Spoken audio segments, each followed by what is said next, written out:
Well, good evening, everybody. Hope everybody's doing good. Hope everybody got through the work week okay now that we're back from all the holiday festivities. Baiju is cracked, cigar is lit, and you won't believe who I found on the way to the bar. Fans of Morrowind content are really going to flip their shit because it's the one, the only, Gitshiver. Tell them a little bit about yourself. Tell them what you're drinking. Tell them who you are, and tell them where they can find you if they don't already know. All right. Greetings, Outlanders. Gitshiver here. And I am currently drinking a 20-year-old rum. This is a French import, a Beautiful. Barbados rum plantation. Double aged. It is very nice. I am a mostly Morrowind creator. I do streaming on Twitch. I make videos on YouTube, and I stream on YouTube as well. Yeah, we play Morrowind mostly. We play some Oblivion, Daggerfall, all sorts of Elder Scrolls experiences there, and we even play some other random games here and there. We did our first art stream yesterday, so yeah, we kind of multidiscipline. We do a lot of cool stuff, but yeah, fun time, fun time. Yeah, and I mean, just for folks that don't know, I'm Zoo. I run a channel called Flipping the Switch. It's now rebranded to SwitTube because right now this has been taken over entirely by Morrowind channel. Not that that hasn't always kind of been the case, man. Like you're literally talking about. I've been playing Morrowind for 20 years. Figured, fuck it, might as well stream it. As much as I play it, might as well stream it and share my love of it and the modding community with everybody else, right? So I kind of jumped into Absolutely. that space too, and I got to tell you, um, when I first started doing this, like I saw your channel, I know Borean Knight, Alec has a channel. I know Dark Elf Guy Hmm. has been absolutely solid, just slaying it for years. He's actually how I found mods, plugins as we called Oh them wow. back then. Of course, everybody knows Right. Warlocracy's content. So, but I Yeah. was Yeah. shocked at how many people are actually coming in to watch this 20-year-old game, man. Usually, when you think of streaming, you think of like, oh, Fortnite, you think of all the newer games, but I got to tell you, I think there's a hell of a space open. I think there's a whole lane open for detailed, immense worlds like Morrowind and indie games, and that's what I'm going to try to focus on in terms of my streaming. So Absolutely. I guess that's my first question is, what? Tell me a little bit about your gaming origin story and what brought you all the way to Morrowind, man. How did you get to this world we all love so much? Oh man. Well, so my gaming experience started way back with the Nintendo, original Nintendo, back in the 90s. I started off like most 90s kids with the Mario Brothers and Duck Hunt. Went from there into various like NES titles, played the original Zelda games. My big love back in the day was Pokemon. And so I got my first Game Boy, and I ended up having to. My dad was really strict, so I ended up having to pick up all the rocks out of the yard. We had like a 5 acre yard, and it took me like half the summer. But by the end of that, he paid me, and I was able to go get a Game Boy. I got red and blue, and then I got yellow when it came out. Gold, silver, ruby, sapphire, whole 9 yards. That was my big thing for a long time. And then when I guess it was 2002, so I was about 14. I had a friend at the time that lived out of state, and they sent me for Christmas the Morrowind Game of the Year edition and the original Morrowind Prophecies strategy guide. And so that was cool. I had never heard of it before, never really done any sort of like D&D kind of stuff or Morrowind like games, Right. but I tried it out, and within like the first 20 minutes I was hooked, and I played that for years and years and years. And so that's how I got to Morrowind. I had no idea about Daggerfall or Arena or any of the other games at the time. I didn't even find out about Oblivion until it'd been out for like 3 years. So I was pretty Morrowind focused. I've since expanded, of course, but that was how I got to it. Yeah, and Morrowind seems to be always like it seems to be home. Like I don't know if it's like that Hmm. with you, but with me, it's like I'll go explore other game worlds and other things, but I always come home to Morrowind, man. Absolutely, Like absolutely. I it's always just come back to the Morrowind. it's home. It's home, man. So I actually have a start not unlike yours. My first game as well was Mario and Duck Hunt. My dad came home Hmm. uh basically with a box with an NES. It had Defender 2, Excite Bike, Legend of Mm. Zelda, Mario Kart, Duck Hunt, Contra. It was a box full of goodies. Super Pitfall, can't win them all. But you know what? I actually fucking enjoyed that game. for what it was. Oh I yeah. had to go with Super Pitfall, even though Super Pitfall is known as being kind of a bad game. But yeah, that was kind of my introduction to video games. Went through the Super Nintendo era, kind of jumped to PC after that. Just because Right. I wasn't feeling the PlayStation and 64 era, I just wasn't. It just 2D Mario was gone, which was my jam. Nobody seemed interested in making those kind of games I wanted, and so I jumped into there and around 97, 98, and that's when I got to play a game that literally blew my mind, and that was Ultima 7. Oh yeah. For the first time. Keep in mind that Ultima 7 and Star Control 2 were made in 1992, guys. And yet Right. I'm playing two games that like the rest of the games industry can't touch, and it's 1997, 1998. It's like, what the fuck are these games? These games are huge. The worlds are interesting. It's full of interesting characters, and it's open, and you can do whatever you want. So Yeah, cool. just that freedom. Yeah, and then Morrowind dropped, and then 2002 hits, Morrowind dropped, and things were never the same after that. Um, I'll never forget like watching my buddy play it and just laughing, like just knowing what was going to happen as he like went into Ariel's trade house and like picked up something off the table. It's like, shouldn't have done that. And he just got shanked on the spot. He's like, what the fuck, man? I'm like, Yeah, yeah, this is your first time, huh? Playing a game like this. Like, yeah, this is a world, a man. game that punishes That you doesn't for belong picking to you. something Yep. up. That doesn't belong to you, buddy. That belongs to Yeah. the lady standing by the table. Like, good times. Yeah, I Oh think man. that was the kind of thing that really cinched it for me when I found Morrowind. It was just so free. You start up a character and you walk out of the census office and you have absolutely no idea what you're doing. You're They've on told your you to own. go, Good luck. go to this other town, but they're not going to get you there. They're not Mm-hmm. going to hold your hand. You just, you have to figure it out. And that was always so freeing. You could just completely ignore it. You can go off and do your own thing. And to this day, like most of my characters don't don't do the main quest. They just go and do random things, break the game, do side quests, do faction quests, and it's just it's a great experience. Just being a regular person, role playing role playing as a regular person, like in a world that expects you to be this prophetic hero. Yeah, and here's the thing: you can say no, and the amazing thing about that story is it never Yeah, really tells you definitively if you even are that hero. That's what's so cool about exactly. it. They tell you right off, like you might not even be this. Like Yeah, there's a you possibility, are but not the you, Nerevarine. You could become the Nerevarine if you you're just wanted some to. random loser we pulled out of prison. I Well, don't know. here's the other thing I like, and especially in comparison to every other game in the series, and that includes Oblivion and Daggerfall, which it's like, hey, right off the bat, Hmm. hey, here's a stakes. I think Daggerfall's a little less, but like right off the bat in Arena, it's like, hey, there's an evil wizard that's overthrown the Empire. You need to stop this guy. This guy is Right. It causing everything havoc. rests on you. With Daggerfall, I think Daggerfall's another one of those games. It's a little less like that. Like, yeah, there's a Hmm. main quest, but it's not. There's no world-ending stakes that are present to you right off the bat. Um, Right. Oblivion, absolutely. Well, it's not really you. You're like the side character in Oblivion to Martin's story, which is kind of a funny little twist on it. But still, the game is constantly pushing you main quest, main quest, main quest, main quest, main quest. It is. And Yeah. Skyrim absolutely boxes you into the main quest, right? Um, Yeah.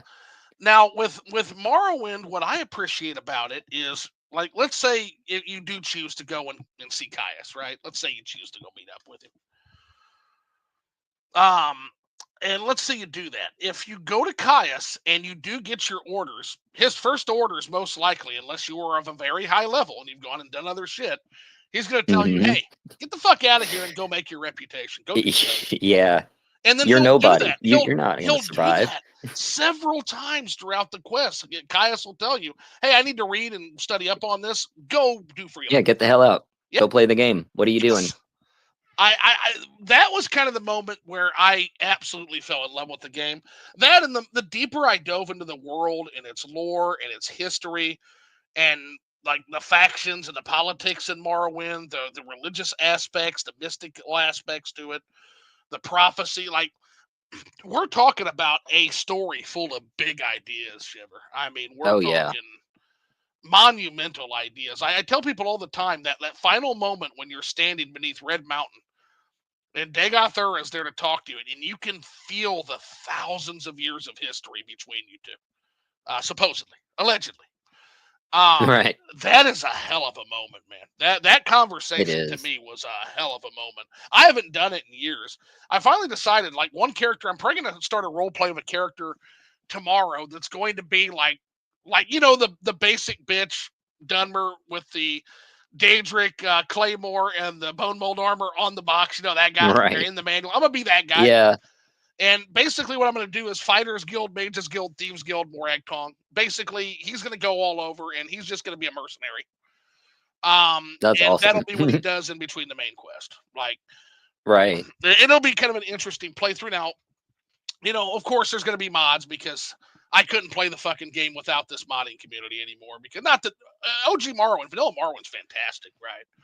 But Yeah.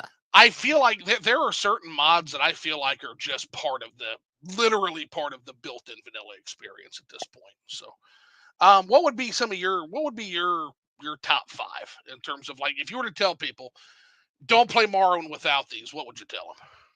Oh man. Hard, isn't it? So for mods, let's see. So my top five. What would I say? Number one, I'm gonna put Tamriel Rebuilt. Amen. Just because it has expanded the world so much and brought so much new life back into the community.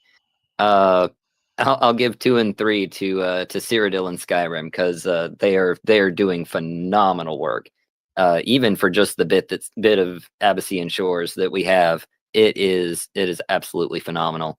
One really good one that's just a quality of life big thing for me is Ashlander Architect. Um, I use that every day basically, just to build and work on my settlement. I like to do like museums basically, and Okay. just try to collect as much as I can, and display it all. And along with that, I would say like perfect placement. So big shout out to those. Oh, and actually, I wanna add one more to that list. Sales and Sales by Danae Plays. That Sales and is Sales is or by fantastic, Danae. man. Yes, I love that. It's so much fun. No, so Vehicles and Morrowind, it's amazing. it is, especially when you get out to like the Abekian shores. It's like, this is so That's good. actually something I'm looking at doing. I've still got my Pirate's life MGXE for build. me, man. Yeah, and I want to take one of the Ashfall characters that I have that has Sails and Sales in the Ultimate Fishing mod, and just sail west. Just go for it. Oh, there's so many. To go as vanilla enhanced, as Alec from Borean Nights likes to put it. Yes. I guess what I would say, just and again, Oh, of Ash and Blight is another great mod. oh Good call out, chat. God, I can't leave that out. Oh my God, I'm fucked. I gotta pick five. OAB I gotta forever. pick 5, man. Okay, There's okay. so many good ones. Yeah, we really need it to be a top 10 list. But if I had to pick It 5, does. I had to pick 5. I'm gonna go Yeah. Tamriel Rebuilt. I'm going to go Province Cyrodiil for now. I'm going to leave Skyrim hmm Home of the Nords out just because it's not entirely finished. It's still kind of a beta. It's not finished. It's not. There's to be fair, none of these are finished. But None. what I mean Yeah, is, none of them are going we're to be gonna finished get for a we're gonna while. get the Markarth update hopefully by the I end am of this so year. ready for that. Once the Markarth update hits, that is going to be in this list 100%. But I'm playing through Skyrim Home of the Nords right now, and I got to tell you, some of the best landscapes I've seen in any of these mods. Whoever is doing the landscaping in Skyrim, it's some of the It's best so landscapes beautiful. in video games It is. anywhere. The valleys and the mountains. Yes, It's and the amazing. I love mesas, it. and it's great. Yeah. But we don't have the Kingdom of the Reach quest yet. Not yet. We don't have any Legion content yet. Not really. There's gonna They be have a good arena. They have a great I'll give them the arena. Oh yeah, I got a great arena. Can't beat the fucking Minotaur with my orc right now. You kick the fuck. Yeah. That guy hits like a fucking truck, man. So Yeah, I'm I gonna actually want to get go ahead. Yeah, Go so ahead. I'm gonna do so for now I'm leaving Home of the Nords off, but again that will be remedied by the end of this year, it'll be on this list. But I'm trying to really pick and choose, gotta understand. So Tamriel Rebuilt, we'll do the Abekian Shores. We're gonna do let's do OAAB, but the thing is, which one? That's multiple mods. I'm gonna say OAAB. Just the collective. Gracelands. Well, no, we'll do Gracelands. Oh yeah, that's I'll a good stick one. to it. So I'll stick to Gracelands. That's a good OAAB one. Gracelands. Tamriel Rebuilt, Abekian Shores, Province Cyrodiil, Tribunal Rebalance. What, you know what? Fuck that. Why Oh, am I yeah. wasting? Why am I wasting a slot on the shitty expansions? No, we're not gonna do I was that. gonna say, don't worry about rebalance. Yeah, Yeah, and no, just I will. content. I will do a rebalance, which is Beware the Sixth House, because that's actually vanilla. There's a few rebalance. Yeah, I mean, I think the Sixth House should be the hardest content, so I'll go Beware the Sixth House, Tamriel Rebuilt, OAAB Grazelands, Abekian Shores.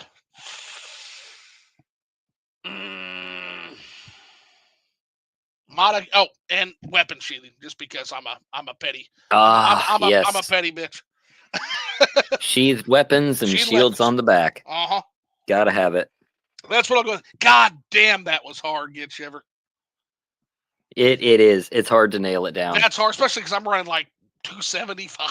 So. You kind of have to do like per category because there's just so many good ones. You know, man. And anybody, by the way, if you want a quick rundown of like an entire history of Morrowind modding, go to Dark Elf Guy's channel. You guys should all know who that is anyway, and where that channel is. Oh yeah.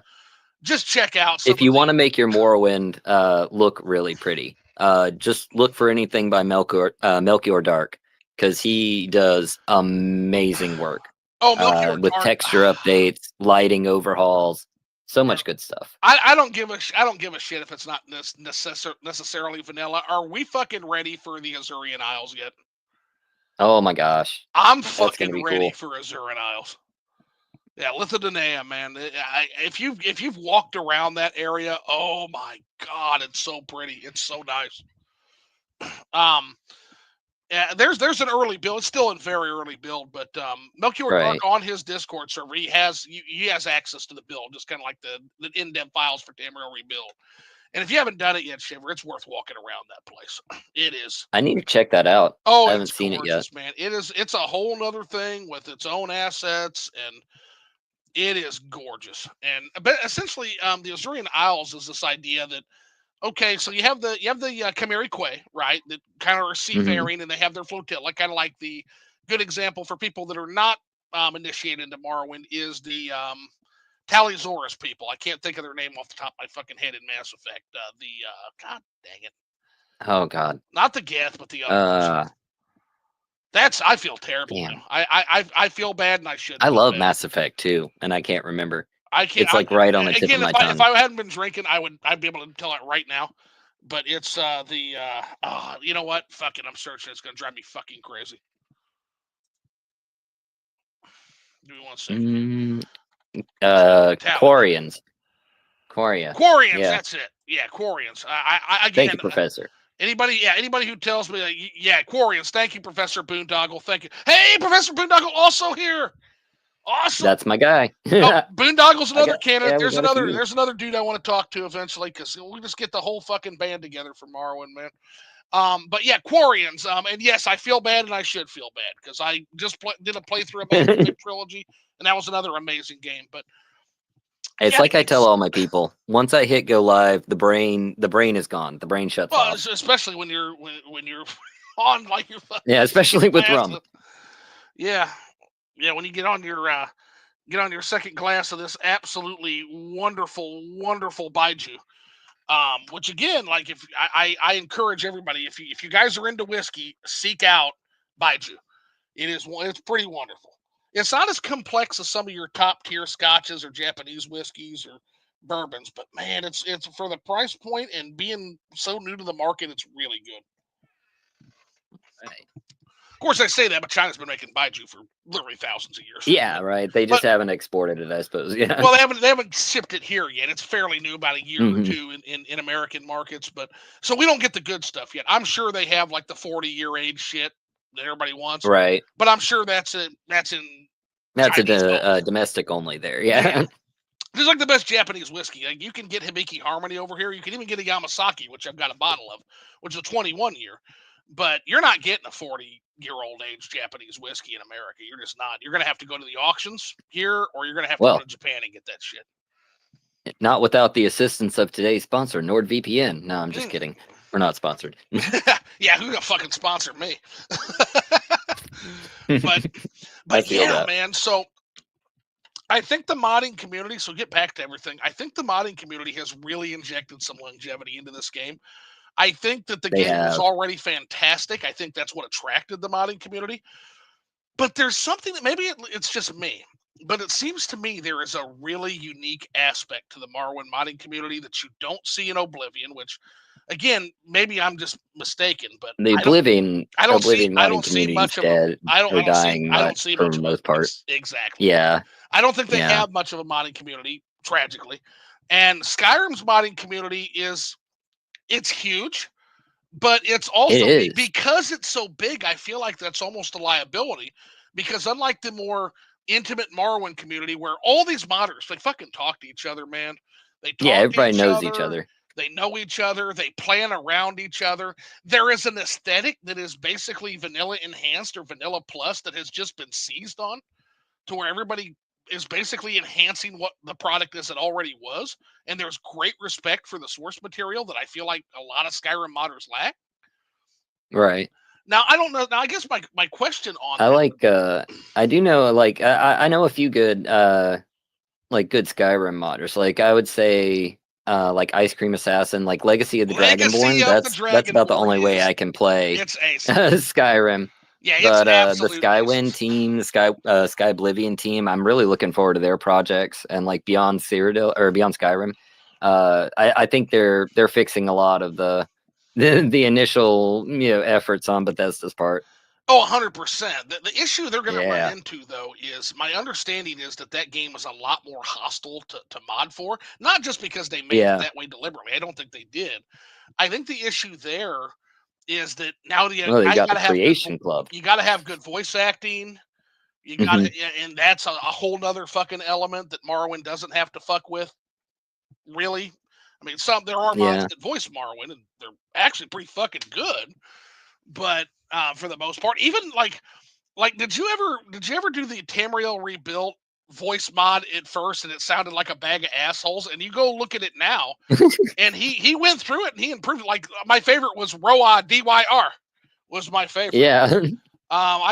Me and my stream like literally busted a gut laughing at that. It's like, yeah, That's awesome. when you go south to Roa DYR. And I'm just like, okay, we're Uh, probably better off playing without this one next time. But then lo and right. behold, by the time I was getting ready to like painstakingly go through and remove all the TR voice files, he's like, oh, I have an update. I went through it all. It's all good now. And it's like, actually, yeah, it's Actually, pretty all close. right. It's not Voices of Vardenfell good, but it's Right. still pretty fucking good. Uh, but it's kind of sad because we don't get Roa DYR now. Like that's in the history books, um, but yeah, it just seems like one. There's more complexity to Skyrim's modding that kind of limits some of what can be done on a timely fashion. Right. Like it's a miracle we're gonna get Skyblivion. That's a fucking miracle. But it looks like we're gonna get that one to the finish line. I don't have much hope Yeah. that we're actually going to get any finished product from Beyond Skyrim, and it's not for a lack of trying. It's just that I can't imagine how much more complex a game of that complexity versus Morrowind is to mod for. That's a Right. job. It is a lot more going on there. That's a hell of a job. But they're doing good. The other one I hear a lot about, I heard Olenveld that recently launched is really good. And Right. then I've also heard tales of one called Lordborn. It's supposed to be phenomenal. Hmm. And it's going to I take haven't heard place of in that like one. it's the Breton side of the Reach. It's the High Rock side of the Reach. I will say one of my favorite like things that somebody has done with Skyrim is Enderal, Forgotten Stories. That is pretty epic. I haven't played Uh Enderal yet. I watched some of Warlocracy's video. I watched about 5 minutes of it, turned it off because I'm like, I don't want this spoiled. And he does a pretty good yeah. overview of those mods. No, it's a good I might call it a good game because it really is like just a whole new game. Yeah, yeah, and I heard it's fantastic, and it's like a total conversion, right? One of those total conversion mods. Let's see here. It's one of those total conversion mods, right? Right, right. Yeah. It's a whole new world, whole new game, whole new lore. It's and it's actually it's a sequel to a game they did on Oblivion, which I'm trying to remember the name of. I almost said Valheim, and it's not that. Narim. It's Narim. But that one's only in German. I do, sprechen Sie, nur ein bisschen Deutsche. A bit, but yeah. You put the subtitles on, it's good. Interesting. Okay, that's Oblivion, right? Right. Now, isn't that the same people? And it's that actually ended a up, huge new world. Isn't that the same people that ended up doing Vigilant in Skyrim, which is another fantastic, not necessarily lore friendly per se, but a lot of lore to it. But I mean, I played through a lot of that, and that was fucking amazing. Right. I've seen some of it. I haven't played it myself, but it looks really good. Yeah. If you're a fan of like the Soul stuff, it's kind of like Dark Souls meets Skyrim. It's kind of fun. All right, let's take a quick peek at the comments, get caught up real quick. So First Blood Drawn, got a heart emoji face. Everybody happy to be here. Let's see. Frost Troll Brew says, "Hail, friend, welcome in, buddy." Hey, Frost Rolls, good to see you. We've got Moscow Master, a guest actually drinking alcohol on Liquored Up Live, unheard of. Yeah, you were like the first person in I think 10 plus appearances that isn't part of the Kool-Aid Club, man. I'd have to pour you a glass of Kool-Aid. I noticed that. So yeah, they all drink water, which again, good on them. They're being healthy, but I've got a Gatorade over here. Well, exactly. That's what I want to be like. Got my hydration. Exactly. I kind of want to be like the coach from the Water Boy. Like, hey, water sucks. Bourbon's better. But that would make me a bad host, so I don't do that. I jest. And then Moscow guess, and we totally understand what you were saying. Welcome in, Moscow. Henry Limpet says, "Hell yeah, bro! Gitshiver's a goat. Nice, the two of you are chilling. Yeah, we've been playing this for a little while, man." Let's see. Frustral Brew says, "Stealing Inwa behavior. Abso-fucking-lutely. There's no stealing around here. No, we don't steal. No, pay the fine, Outlander. Never. Moscow says, "If you don't meet up with the other agent in time in Daggerfall, you get locked out." Yeah, you do. They lock you out of a bunch of shit if you don't get. There's a lot of time shit that's like, man. Oh yeah. Like there was some guy that was like newbie, like playing through all the Elder Scrolls games, and basically that's where he like rage quit. Is like he ended up missing that boat on that. He's like, "I'm done." He's just done. Yeah, he's just done. No. He's frustrated. I do vanilla console like an Inwa. Oh, vanilla's good. Vanilla's good, but you got a mod, man. We'll talk you between Gitshiver and I. We'll get you in on it. Yeah, vanilla's good, but you need some toppings on there. Yeah, a little bit of toppings. Yeah, but vanilla is a delicious treat too. Moscow says, "Why do you do that to yourself?" Frost Troll Bruce says, "It's fun," and it is fun. It is very fun. Lisa Witch says, "Of Ash and Blight by Milkyard Dark are excellent mods too." Yes, 100%. Yes. And actually, that whole package, like the whole of Ash and Blight. And again, what I mean is I talk about how the modders kind of communicate. They touch areas that BCOM doesn't touch. Fuck, we forgot BCOM. Yep. How the fuck did we forget BCOM? That's another one. That's another one that actually I would have to replace one. Like, sorry, there's not going to be any. Okay, sorry, Beware the Sixth House, you're out. Okay, I'm changing my answer, BCOM, because you can't. God damn. Yeah, you can't do a top 5. It's literally impossible. Like anybody who tells you like 5 mods to completely change your game, like Balmora just doesn't make sense economically without BCOM. Well, because you can't use the river. It's not a port town. Right, and it's a slough town. If you remember that video. Yeah. It's a slough. The river fixed though, and now there's one that's even a 1-up because I run. So what I run on Morrowind is I run BCOM and I run Detail Devil's BCOM plus modules, right? And he has one for Uldrune, he has one for Sadrith Mora. But once you run those 2 modules, there's a lore inconsistency, right? Because now, both those cities are bigger than Balmora, and that's not how that's supposed to be.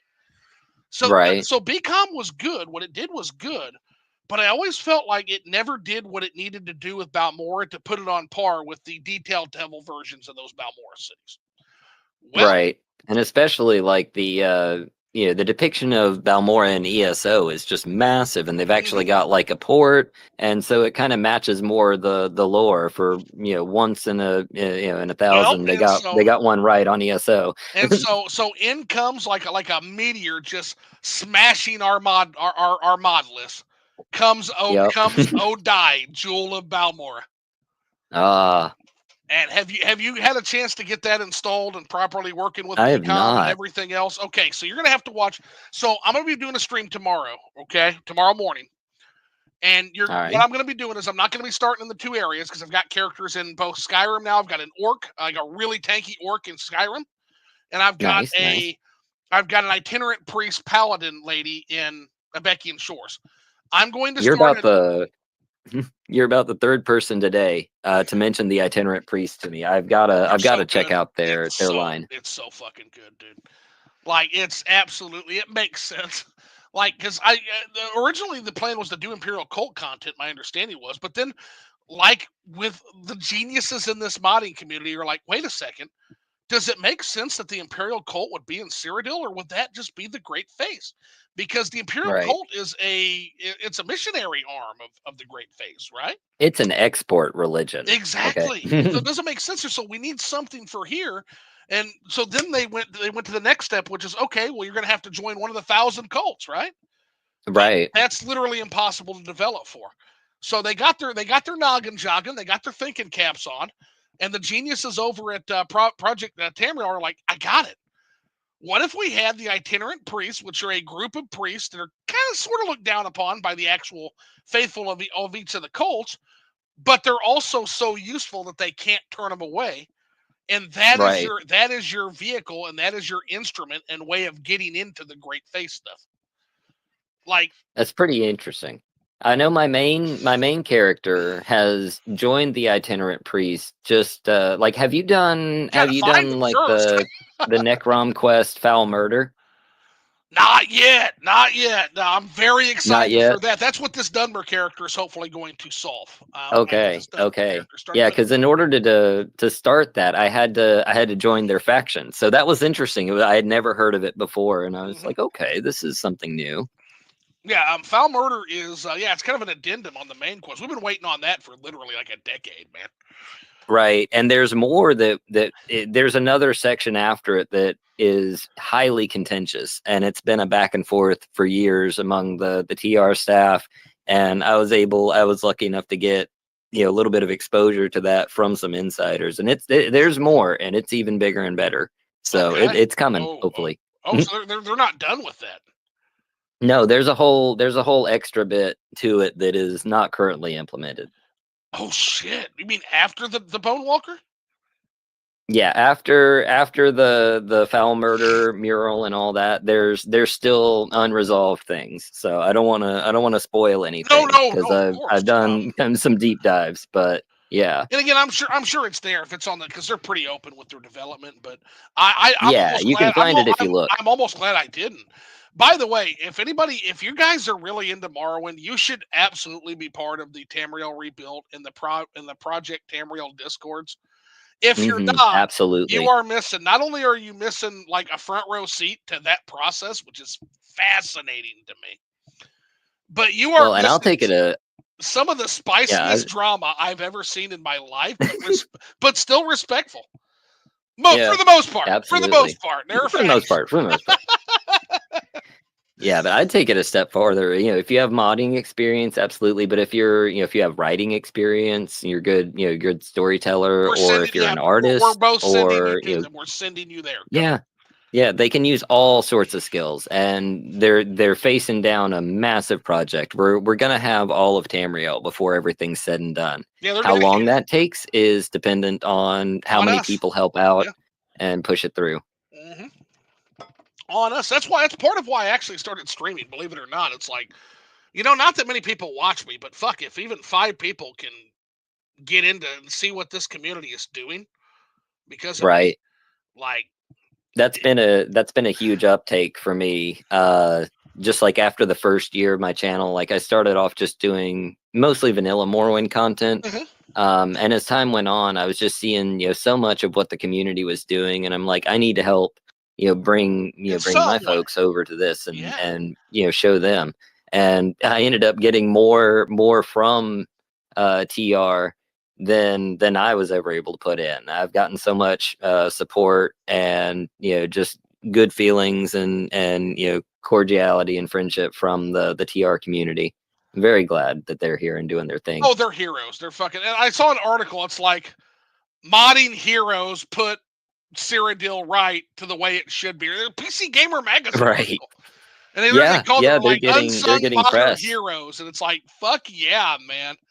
They absolutely are. There's no Like you got mainstream gaming industry publications that are actually praising modders that are putting out something for free, and they're not getting a kickback from it or anything. It's just because it's that good. it's. I mean, honestly, they've been working with the engine longer than Bethesda ever did at this point. They have. I say that all the time. And They've again, got more experience than Bethesda the ever did. the best praise I can give it, the best praise I can give Tamriel Rebuilt and Project Tamriel is the fact that, keep in mind, guys, that, okay, so you have the island of Ardenfell. That's vanilla, right? Well, the thing I will tell you is Tamriel Rebuild is so fucking good that we needed BCOM and OAAB to bring the island up to the standards of mainland now, as far as the world goes. Not the story. Exactly. I still think the story is top. The writing in Morrowind is amazing. The writing in Morrowind is top 5 storytelling of all time. I don't think anybody's ever going to top that. Period. And I don't It's think the assets they had available and the hurried way they had to lay it out. Like, we've got volunteers that have time and effort and love to dump into it, and that's always going to be better than somebody that's doing a project on a deadline for their their paycheck. Yeah, really, and they're going to finish. That's what's amazing about this. Unlike some of the Skyrim mods that are just more complex, they're going to finish. Mm-hmm. The Absolutely. only threat to Tamriel Rebuilt, and I'm sure they've talked about it to some extent, the only threat is if Bethesda does the in case emergency break glass and it's Morrowind behind the glass, and they do a Morrowind remake. Like, I don't think the chances of that are good, and I'm going to explain why. I don't see it happening. There's many reasons I don't think it's going to happen. But God, that would be heartbreaking. Like, and what I will tell Bethesda is, get your fucking hands off, get your nasty, grimy paws off. We got this. We have this. You don't need to interfere. But that said, I think Todd Howard is on record as basically saying he's petrified of doing anything to remake Morrowind. Yeah, I don't blame him. Like, he's just absolutely petrified. Also, let me just tell you, modern Bethesda, and I'm going to reveal some of my biases here. Modern Bethesda couldn't fucking do it if they wanted to. Exactly. They couldn't do it. Yeah, no, the skill set and the passion, the ideas, they're not there anymore. Morrowind was what it was because we had so many different luminaries, really, like Kirkbride and LaFay, and Doug Goodall. Yeah, Kirkbride, Doug Goodall. Yeah, by the way, there's another one, a fresh fits right in. It slots right. I love his mods. He's actually shouted me out before, which was pretty cool. He's like, "Oh, Scribs play Morrowind now." I'm like, "Oh my god, Doug Goodall like acknowledged my existence." This is huge. Well, let me acknowledge your little avatar because I fucking love it. Where did you get the idea? Because by the way, we all know if you kill a Scrib, it is a great crime. It is the greatest crime. It is. You do not kill Scribs. Like, it's to the point where I think when one of Douglas Goodall's quests, speaking of which, one of them is to go get a healing salve for a Silt Strider, and it takes Scrib jelly. And you can go over to the Bitter Coast and you can kill a couple Scribs to get that Scrib, but you better fucking not, because the entire you better not. If there are any Morrowinders in your chat, they will scream to high heaven that you have committed a great crime against the heavens. You will be purged. Yep. Like, no, you go to Auril, or you go to Balmora, you walk your ass to Balmora, and you buy that Scrib jelly. That's what you do. You do not harm Scribs. They're literally, there's not one Scrib that will ever attack you. Scribs are friends, not food. Don't do it. Yeah, don't do it. So, aside from the fact that Scribs are beloved, every time I see a Scrib, I'm like, oh, Scrib alert. Like, I point and I'm like, oh, Scrib alert. And I pin right. And it's like, oh, these guys are awesome. I want to do it to the Muskrats, but the absolute barbarians at Project Cyrodiil at Becky and Shores decided the Muskrats are going to be hostile. Too cute to be hostile. I'm so mad about that. What can we do about that, Shiver? I'm sure we can like put out a petition. Just ask them to, hey, can we make these guys not hostile? They don't stand a fucking chance. Right. I understand that the rats are hostile, but they're fucking rats. Fuck them. These are muskrats. They're adorable. I don't want to harm them. And every time I'm like, no, buddy, no. I don't want to fight you. I know there's this thing in RPGs where like all animals are like belligerent, aggressive assholes, and they just like fucking they fucking charge, get them every time they see it. Right. It's part of why we love scribs, because they don't do that. But not the muskrats, guys. Yeah. Anyway, where the fuck were we even going with this? Look it up in live, ladies and gentlemen. Oh, so yes, We were talking about scribs. let's talk about scribs, but also Jewel of the Odai. So yeah, if you get an opportunity to get that Yeah. all working, I'm going to be streaming tomorrow. And one of the first places I'm going is Balmora, and you've got to see the way this city is. Not only did he overhaul the river to make it an actual river, it's got a source. Basically, this modder, I wish I knew his name. Actually, you know what? That's what's great about the internet. I'm going to fucking look it up, so we're not leaving him out. He deserves a shout out. Oh, there we go. Let's see. Odai, Jewel of Balmora. And their name... No, what the fuck is this? That's not what I'm looking for. Well, if I could fucking spell, that'd help, wouldn't it? Oh, wow. Okay. Well, that would, that's why I'm getting weird shit. Okay, there we go. Lifeblood. Okay, Lifeblood of Balmora. So first of all, I can't even say the fucking mod right. Oh, die. Lifeblood of Balmora by Tappan Klaus. Tappan Klaus is his name. All right. And what Not familiar with his work. Not only, I think this is his first major mod that I'm aware of. Okay. But it's just like the dude that did the Ascadian Isles overhaul recently. And like, boy, it's one of your first major projects. It's a fucking doozy, man. Right. So not only does this overhaul the entire river, fixes all of Slew Guy's complaints about the river's not a real river. It's got sources now. It's got a mouth. It's a river. But he also overhauls the town and makes the town larger. And now it actually feels like it belongs with Detail Devil's Beacon Plus models. It's really fucking cool. Nice. But I'll be streaming that tomorrow if you want to. If you want to pop it, Yeah, or absolutely. if you want I'll check to, that out. or if you want to just watch the VOD afterwards if you're busy. But you'll be that video that I'm going to drop tomorrow will have Jewel of the Odai in it, and it's let me get some pictures up too so you can see how this fucking looks now. So here's a picture. Yeah, here's a picture from the mouth of the river, and I'm just going to put this in the chat so everybody can see it. So everybody remembers the Odai, the trickle. There's the Odai now. Mm-hmm. That's looking toward Balmora's way. Right? Man. And it gets even better. Let's get to the town real quick. There's the source. We don't want the source. We want the actual town that has the port and everything. Show me the town. It's got the waterways mod already built in, which is cool. There it is. Yeah, check this picture out. Yeah, this I couldn't play without this now, and I'm like, well, there goes like 5 characters, or just Thanos snapped. They're gone. Whoa! Because I'm not playing without this when this dropped. Wow. That's the Odai River now, man.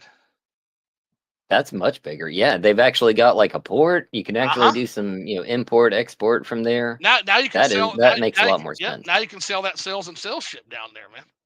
I like the waterfall coming down from the mountain in the background there. So we have an actual a source river now. Well, yeah, Austin will be happy again. Like exactly. No, source. Our Slew guy. What's his name? God, what is it? I just call it Anytime Austin. Anytime Austin. Yeah, he'll be happy now. He won't get chased out of there by the Halalu guards. Like, he's in the slough again. Get him. Like, guards. Any Austin. That's his name. Okay, yeah. So he will be very happy now because it's got a mouth, it's got a source, and it's large enough to. It's not the Thier. Now, anybody who's been to the mainland gets to the Thier and just again, your jaw drops again.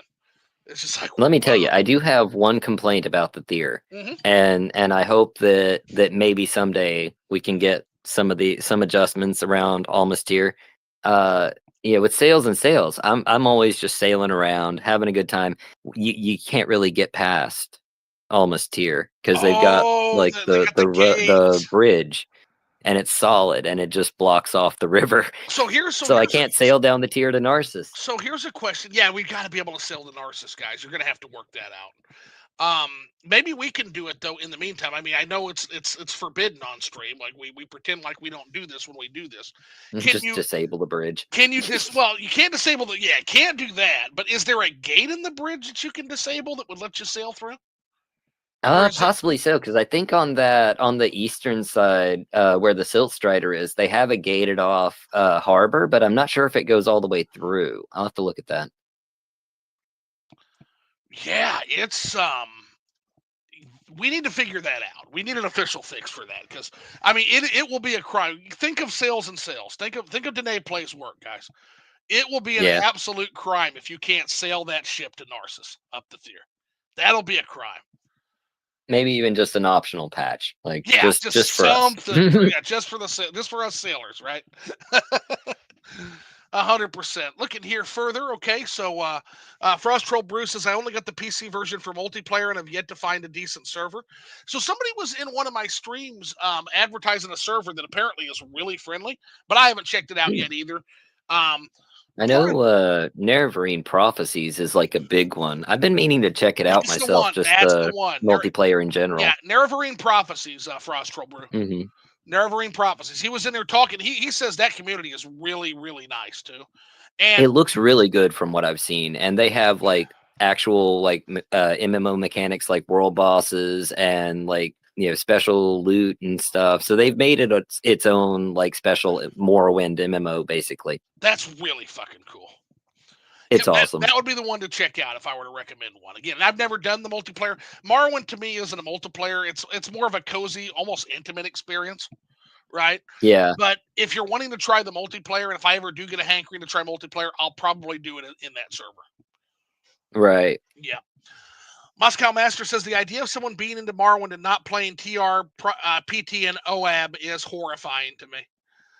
There are Um, some purists. There are some purists out there still. Yeah, and again, there's nothing wrong with that because what is there No. in purity is fucking as close to perfect storytelling as you can get in terms of like the long term, like mythological storytelling. It's the best there is. It's great. Yeah, my argument is always, you're missing out. This is the Morrowind that Bethesda would have wanted to make, and they had to cut it down because originally it was supposed to be the whole province.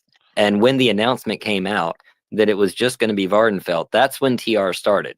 They started Uh right huh. then In in the forum chats, and it was just a small core group of people, good old and they've Ender. been putting out stuff since like I think 2008 was like the Mm-hmm. first real release of the Yeah. Telvanni lands, and I played it then, and I never went back to it because like it wasn't super finished, and I think around then I kind of started getting off into like Oblivion, Right. and playing Skyrim, like Mass Effect, Dragon Age, all those awesome like Bethesda or BioWare games Dude, too. Dragon Age Origins is Um, so fucking good. yeah, yeah, definitely, definitely. But yeah, they've been at it for over 20 years now. They're a solid, stable project.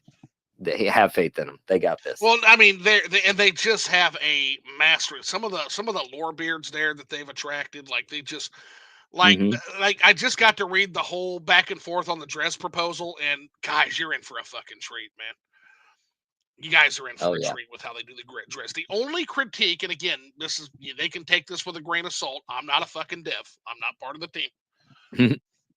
I like Morehouse's proposal. Have you had a chance to read the dress proposal that Morehouse had presented? No, I haven't. Okay, so what Morehouse is looking at is he's kind of using like house dress as like they have the self idea that they're gentlemen, right? Hmm. And so think duels, think things that think antebellum South essentially, right? Which makes sense for Okay. the dress. I I live on what used to be a former slave plantation Sure, in the deep south, so I understand. sure. So the only and that's my only critique is we've got and maybe it's beyond the scope of what Morehouse is trying to do, and that could be the case.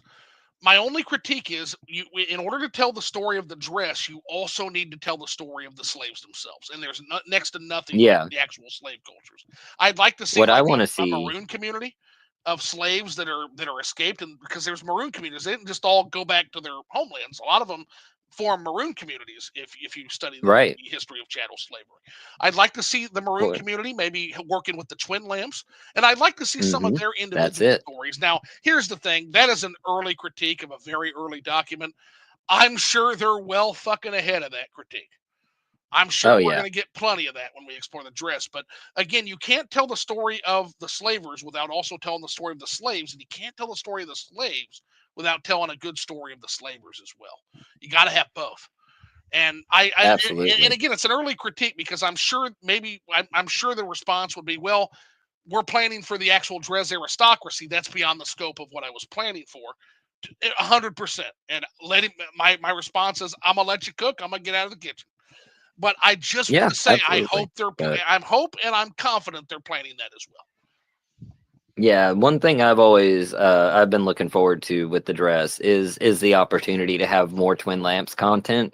That was Oh, one of my first really big deep dive videos, was doing like a full breakdown of the Twin Lamps. And there's like so much I wasted potential there. man, they can do so much more with it. So Yes. I feel like it would fit in so well for the Dreadlands. Well, and what's so funny, man, is I was watching this video of like every once in a while I'll like type in Marwin analysis just because I Hmm. like to see people's perspectives on the game. Yeah. Which led me to this absolute mad lad. Patrician TV did like a 9 hour Yes. some shit like that. Yes. I listen. Hey, I'm not ashamed to admit it, folks. I listened to the whole fucking thing while I worked. I didn't watch it, but I listened to it. Yep. And it was good. I did too. And it was great. It was masterful. It's Um, but really there's well another done. guy who showed up and he's like, my first experience with Marwin, I picked the lizard guy, the Argonian, because why the fuck wouldn't I? That's cool as hell. I want to be a fucking lizard man. And the guard's like, great, I'm sure you'll fit right in. And so right off the bat, he's like, what's that supposed to fucking mean? He goes in and he's like, man, things are really expensive. My gold doesn't go a long way. And like, everybody treats me bad and everybody yells at me Yeah. and this shit to me. Now, what I would caution that guy is, oh dear, they done murder that way to everybody. But Right. you're an Argonian, so you're going to get it But particularly bad. especially Argonians. And then he made another character that was just like an Imperial or like a Dunmer. And he realized, oh my God, I'm getting better prices with this guy. Yeah. They're charging me more because I'm an Argonian. That's And how it and goes. and so this and so what happened is this led him down a path of like really looking into the slavery story when he discovered that slavery was legal in Marwin.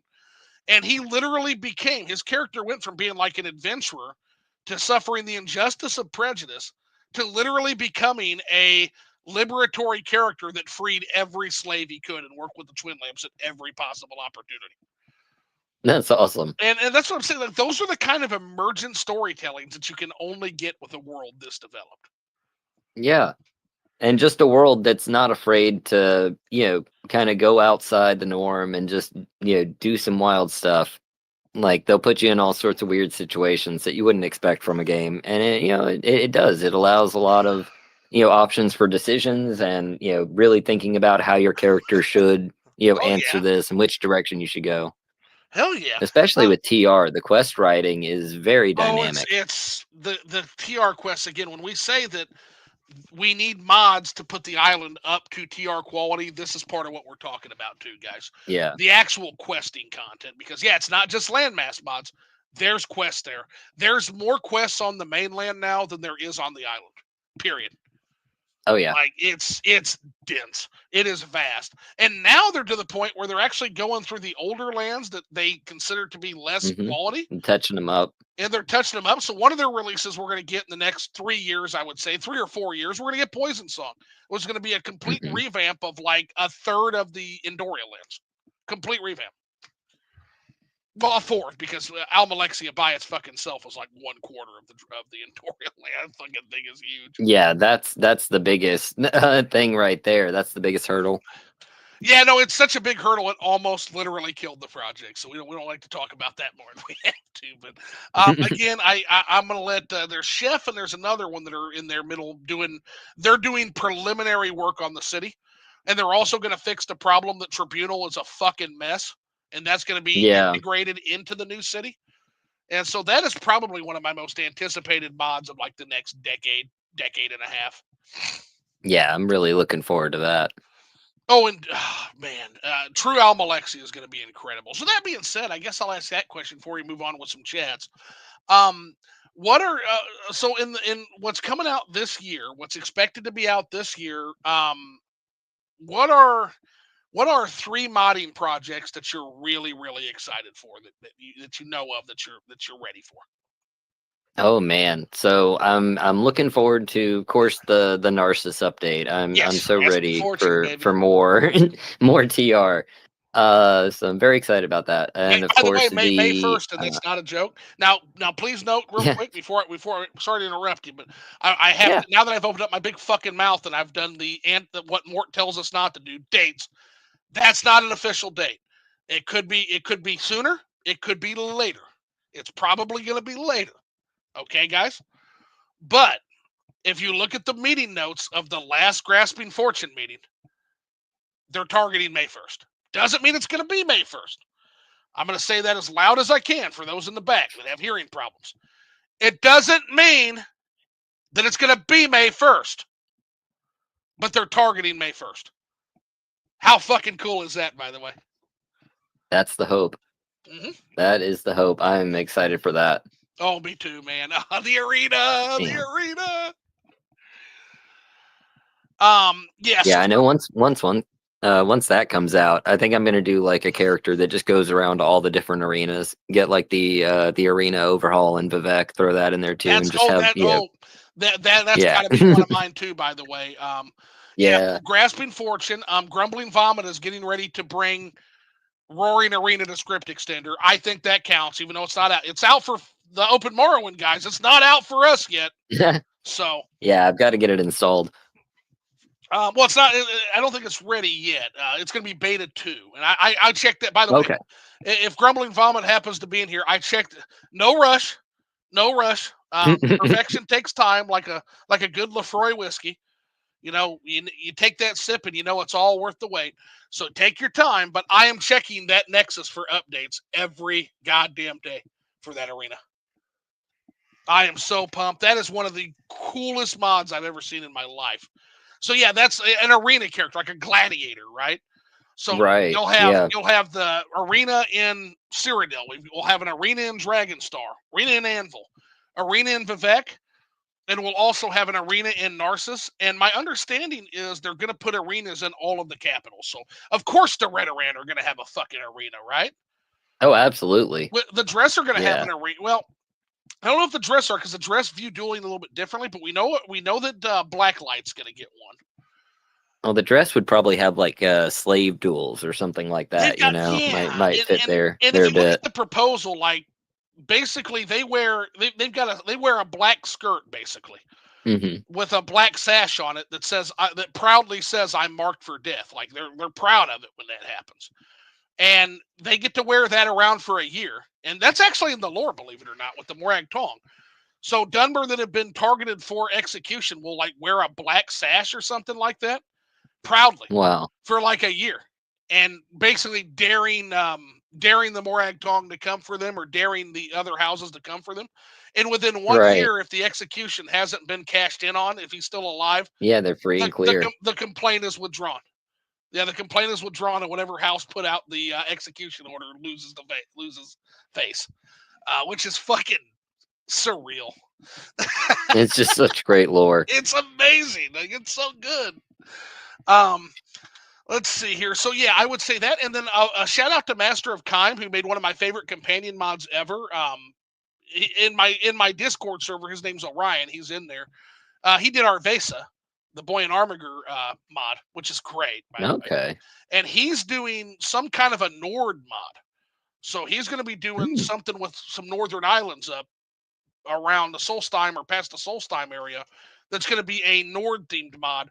That's basically going to utilize that old third era lore where the Nords are basically like these heavy metal esque constant invaders. Like Nords kind of view themselves in a Right. constant state of invasion. Like they're constantly invading everything and The taking land. Ys were more elves Yes, or yes, Nords. Yeah. absolutely. It's the Ysgramor tradition, the real Ysgramor tradition. Yeah. Um, let's see. Frustroll Brew says, I really need to try the mods. It's just a little intimidating. Well, Frustroll Brew, if you're in Get Shivers Discord, or if you want to come in my bar, my Discord, I will be happy to help you set up a basic bitch mod setup. We'll get you set up with the basics. There's no compatibility issues, and dude, it'll change the way you play. And I'm happy Oh to yeah. spend an afternoon with you doing that. We can do a call. and I will walk you through manual installs. It's not hard. The main thing you want to stay away from with Morrowind, the mod managers really don't work as well as they do for the newer games, in my experience. So you want to do manually installs, but it's not hard. The hardest part, because it's not drag and drop, is going to be getting the script extender, the code patch, getting those two functionalities, and the skunk works. But once we get you past that, it's a fucking breeze, man. It really is. Yeah, no, Frostroll, he knows, like, he can ask me for any sort of help that he needs. We're always ready to help I volunteer out. too, man. Either but one. Yeah, TR can certainly be intimidating. I know my first time like playing it after like coming back to Morrowind, I felt like I was playing Morrowind for the first time all over again. I didn't know where anything was. I didn't know, who I needed to go to for a quest. That was such a great feeling with the Abekian Shores that I felt like a kid again, man. Just like, fresh and new. Oh my god! Yeah, because honestly, like we've all traipsed the island 1,000 times. We know where it's all at. We role play like we don't for the people watching, but we know where it's all at. There's a little bit of novelty because a lot of the island is overhauled now, and that's almost essential for us at this point. Really, it really is. Yeah, just to keep it going, keep it interesting. Yeah, 100%. And then Moscow Master says, "What part is intimidating?" And then Switch says, "I also really like Sealof's Dungeon Daddy Seelof, man. Yeah, anything by Seelof. Although I've got a little bit of a bone. I've got a little bit of a bone to pick with Seelof. And again, it's my own damn stupid fault. So I was mad at Seelof. I was drunk and mad one night because I was playing. I decided to pick. I run MTR's mod, which is Cultures by the Divines and Lineages, right? And I happened to pick a lineage of a Malak orc, not the race mod that lets you pick a Malak orc, but the lineage in MTR's mod. Well, it says right fucking there, Gitshiver, that these orcs are twice as big as regular orcs. And if anybody who's ever played Dungeon Daddy Sealof's mods knows that though some of those fits are kind of tight in some of those places. To be fair, like a real fucking cave would be. So I'm but I did not realize until I looked at Arvesa and I realized, oh my god, why does Arvesa look like a kid to me? She looks like a little child next to me. And I'm like, wait a fucking second. Orcs aren't supposed to be this big. And then I'm like, great, I'm sure you'll fit right in. Great, I'm sure you'll fit. No, I did not fit right in. I did not fit right in at all in Ilonimi. Did not fit right in. Did not fit right in the Nisa segment. It's one of those character limitations, like beast races not being able to wear boots. Malak orcs, you have size requirements. You can't go in every dungeon. Guess what? You're not going to be able to fit through that little cave, man. You're just not going to be able to do that. You're going to have to go back. No drive-through for you. You got to park and go in. Now here's the good news. So I was able to complete it, drunk and angry. I went back and I became like a fucking stormtrooper. I'm like, give me the fucking deed. And I just ripped the deed out of her hand, and I'm like, all right, I feel like a total fucking asshole now, but I couldn't fit through the cave.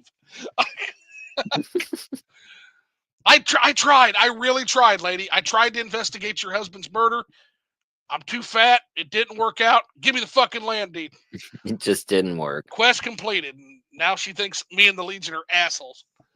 Thanks a lot, Seelof.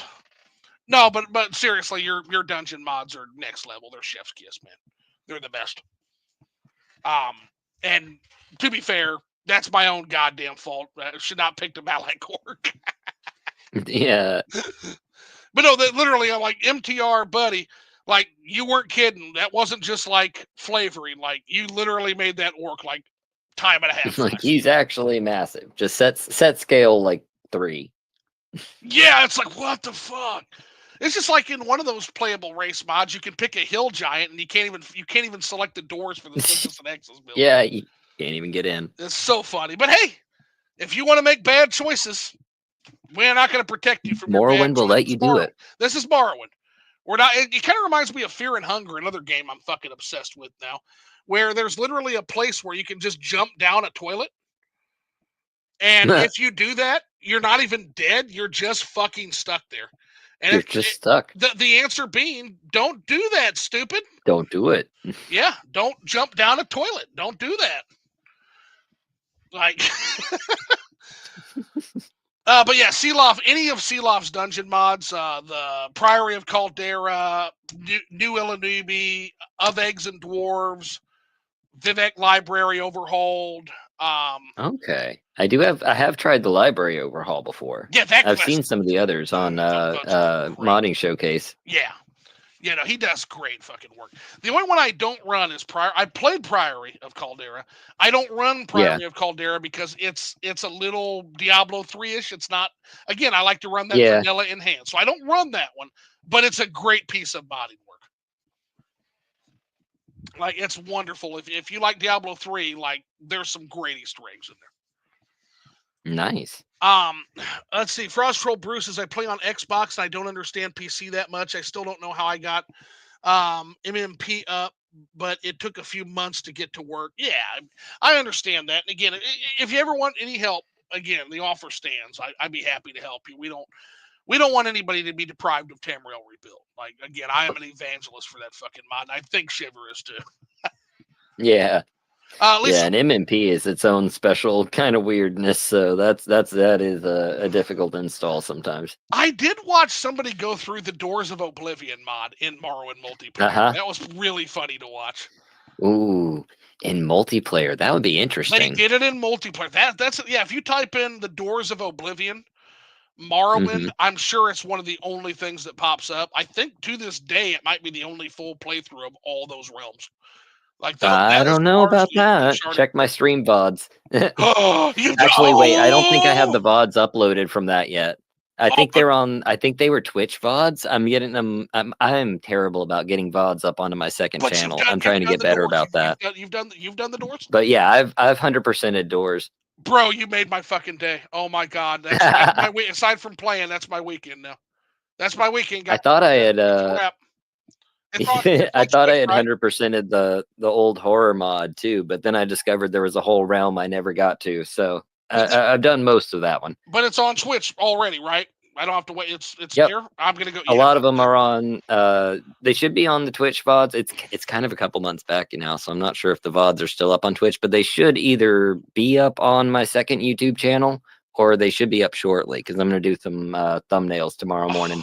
See, the Doors is a perfect mod for me to watch. It's not spoiling anything because I love Doors. I'm sure it's great. My problem is I need to play a fucking wizard. I need to get off my shit and I need to play a wizard character because I can't. Yeah, you need to be pretty tough.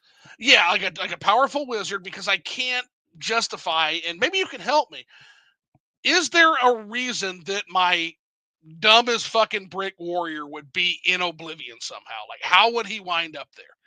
And if I could crack Hmm. that, I could play the doors. But again, I'm a role player. I'm a heavy role player, man. Well, I would say like the best way in with that, like because in order to start it, it's Divine Fear, the yeah, amulet is in yep, Divaith Fears. So yes. maybe when you go to see him as part of the main quest, Okay. your dumb warrior character sees an interesting necklace and just Oh yeah, absently picks ooh. it up and puts it on, and you Divine wake up in Fear's like oblivion. Divine Fear's like, wait, no, it's too late. Doors of Oblivion multiplayer got an idea. Oh hell yeah, Frost that Rolls. That sounds awesome. that might work. That might work for my org because I have Doors of Oblivion. It is locked and loaded. I just need a character Yeah. with an excuse to go. By the way, Clavicus Vile. There's a new Oh mod yeah. that also gets you there. The Realms of I Clavicus. saw that. That could be an excuse. I could play a Clavicus Vile adventurer mercenary, Absolutely. and that would get me into Oblivion, like a Daedra worshiper. So yeah, that's another kind of an interesting second avenue there. So again, the Morrowind modding community, we eating good. We always eating good. Oh shit! Speaking of which, my DoorDash is here. Oh no, it's. All I'll be right back. I'll be right back, guys. right. Probably too late, but I'll be back.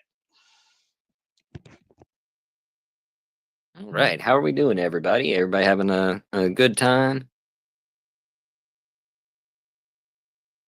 Just gonna refill my drink over here. See some of the chat messages. What we got here? Like doing vanilla for older games because I haven't grown up with most older games, and newer games are too mainstream to not have mods. Yeah, that is an issue sometimes. Fallout 4 needs more guns, but New Vegas, I love New Vegas. New Vegas is a great feel. I haven't ever actually finished it because I just can't bring myself to end the playthrough. I just keep running around. All right, food's in the hot box, so we're good. All right. Yeah, modding is fairly simple, Moscow Master says. It's mostly just unzipping stuff into data files folder inside of Marwin. Yeah, exactly. Not too bad. Yeah, once we get him past the code patch and the script extender, it's all simple from there.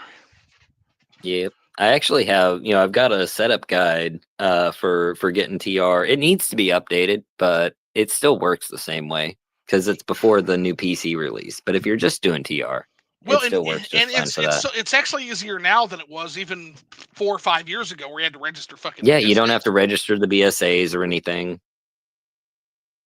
100%, man. Professor Boondoggle saying Quarians, and then Waven. What's going on, buddy? Yeah, Professor Boondoggle has some great stuff too. Like, let's see. Frostroll Bruce says the Skyrim's mod community with Xbox support is the only reason I still play it. The older games make the lack of attributes abysmal. Yeah, it's so. Yeah. I guess this would be a good start for my modern issues with Bethesda. One of which is every single game in the series lessens and cheapens the RPG mechanics. Mm-hmm. I think. Oh yeah. That's my main complaint. That, and also not only that, but the complexity of the world building. Like, we think about Morrowind with its giant fleas that you fucking ride on. And oh yeah, you have to get directions. Like you said, they're not going to tell you exactly where. They're going to do what people do. They're going to give you landmarks and they're going to give you roads, and you're going to have to figure your shit out. Yeah. Whereas modern Bethesda is very safe. Right, and I feel like part of that is because they don't want to go through what they went through with Arena, Daggerfall, and Morrowind's development, right? So what I mean by that is, if you look at that development cycle, the end of Morrowind is right when ZeniMax Media was incorporated, right? Mm-hmm. ZeniMax Media was a couple of Todd Howard's and Julian LeFay's lawyer buddies. And basically, for a stake of ownership in the company, they injected some cash in and allowed them to finish Morrowind. So it's kind of a double-edged sword. It's that deal with the devil where we got Morrowind out of the deal. But in response to that, it led to some outside influences that I feel like have basically steered the company in a direction that I don't care for from that point on, right? Yeah. Like, for example, and again, I can't fault as a business executive, I can't fault some of the business decisions that were made, right? It was obviously a good decision to do a Lord of the Rings business decision to do Lord of the Rings, because that movie was on fucking fire then. Same with Game of Thrones and that whole aesthetic. At the time, that was huge. They knew exactly what they were doing. It sold gangbusters. Yeah. Nobody can argue that Skyrim wasn't the right business move. Oh yeah. But also, from a business perspective, it's perfect. It led to me being stuck on Morrowind, though. And I don't think I'm ever going to get it back. But here's the thing, Shiver. I don't give a fuck if they ever get me back or not, because they gave me Morrowind, and that's all that matters. Yep. I could retire in this province. And the other provinces we're going to get that is the third era lore. Mm-hmm. We're going to get our jungle Romans, Bethesda, whether you want to give them to us or not. We're getting our jungle Romans. We're getting our river dragons. We're getting our ghost tigers. We're getting the Nebonese dense jungles and rainforests with thousands of cults. We're getting the Zero Temple. We're getting Imgus. We're getting all of it, whether you want to or not. Yeah. We've got a bigger Morrowind timeline than Bethesda has ever considered. 100%. LisaWit says Morrowind modders tend to prefer the old lore. Yeah, that's one of the things I was talking about. Like, it's not that you can do you can make whatever mods you want for Morrowind. It's a very open community. They're nice, but the modders who have been kicking it the longest and the modders that tend to do the best do adhere to that third era lore standard, I feel like. Yeah. And it shows. So we don't get as many mods as Skyrim, but I feel like that's almost a strength, because Skyrim mods, again, they're fucking everywhere, man. Yeah, and they're just higher quality when we get Morrowind mods. Usually. Like, it's more focused, it's more, more invested with love and lore. Well, and we get to line up several times a year. There's typically either a TR release or a PT release. Yeah, And we're gonna start getting Hammerfell releases. There's the Patamaic Islands that are oh, finally getting started properly. There's so I'm much so coming. excited. I think those are really far away, but maybe they'll surprise me, Yeah, right? it's gonna be a while, but they are coming. They are The coming. dragons are coming. Ironically enough, I think the one which I expected to be last might be first as far as the other provinces, and I think it's going to be High Hmm. Rock actually. Yeah, My yeah, understanding is probably be the next one. Of Sword and Shadow is pretty far along in comparison to the Hammerfell, the Pacific Isles, and we're only in conceptual stage for Elsewhere, Valenwood, and Somerset, right? Yeah, it's gonna be a while on the southern portion there. And Black And of Marsh course, is Black Marsh will yeah, get TR. after like TR finishes. Right. So the core team, the original like structure, will be moving into Black Marsh after Morrowind finishes, which is actually comparatively within sight. You know, we're so far through Morrowind itself. Like there's like maybe 5 releases that will add like good amounts of landmass, Mhm. and then we've got a whole province.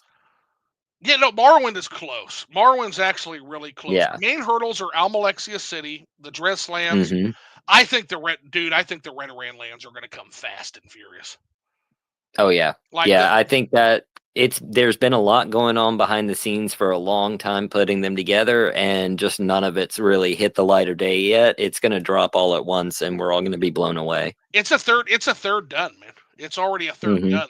The exterior. Oh yeah. Let me speak on that. Let me be careful. Some of the cities that I've seen are The just exterior absolutely insane. Yeah, the exteriors are a third done. They've got all. My understanding is the what is it oh my god, I cannot believe it's such a cool name for an area. Not the Gray Meadows, but the other one with the Mm. on. I can't. God damn it. I'll, Hold on, I've got my region map next to me. Clamoring Moor. Yeah. Clamoring Moor is done, and it is gorgeous.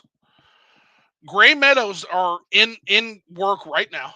They're doing the Gray Meadows along with that strip Yep. of Lothy Then we Mountains. got Julan Shar and Old Breach still Yeah, up that way. right. So that's two other areas, which I think they'll probably combine those in the Blacklight releases. I think the plan. Probably so. Because Yeah. my understanding is they're gonna do Redoran in 3 chunks, basically. And again, Hmm. Redoran is not as populous as a city like Narcissus is. So we're Right. gonna get I feel like the Redoran are gonna come really fast. I feel like Hmm. that might be even a one that might be a once a year thing when we get to Redoran. Yeah. Could That be. might get into It once well a could year, be. and then in the meantime, they're slowly plugging away at Dress Lore and getting that all ready to go right now. Hmm. At that point, we'll probably have a Poison Song. Poison Song will probably be out too by then at some point. And then at that point, the Dress lands are the only lands left to solidify, and basically then TR has their pick depending on where the enthusiasm is. Basically, my understanding, they can either start Dress, start Almalexia, or they can start redos of the other Endorial areas and the Amber Woods and that kind of shit. My Right. understanding is the general consensus is the last thing they're going to tackle is the Telvanni redo. They're going to make that super alien, which is going to be amazing. Oh yeah. Yeah, I've been thinking that some of the Telvanni lands, like they definitely need a touch up compared to some of the new areas. Yeah. Well, they're starting to give every area its own unique palette, which is so cool.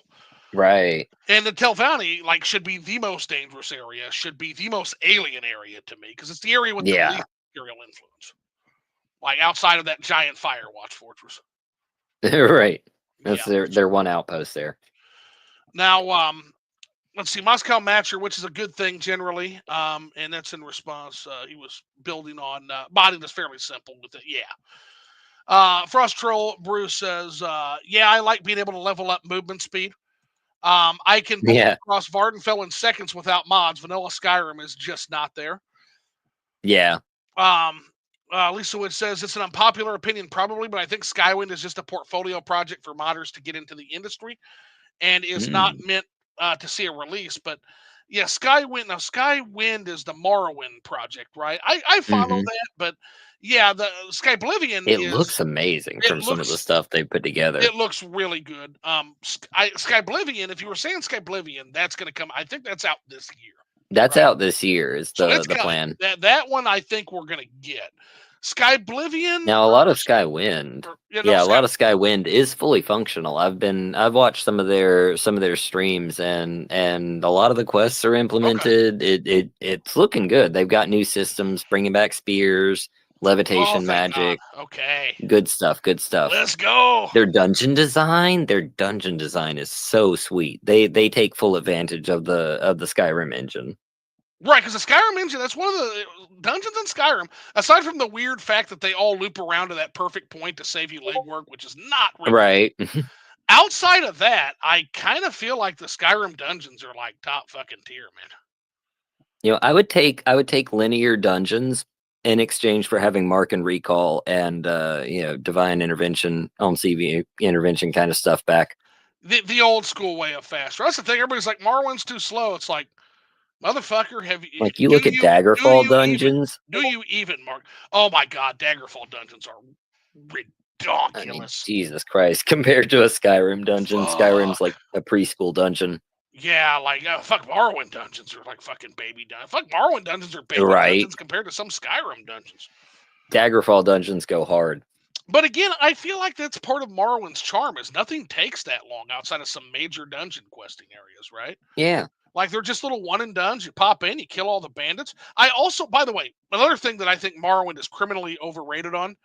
Morrowind is not Marwin's leveling is not capped anywhere. So you can walk in one dungeon and Yeah. just knock the shit out of everything.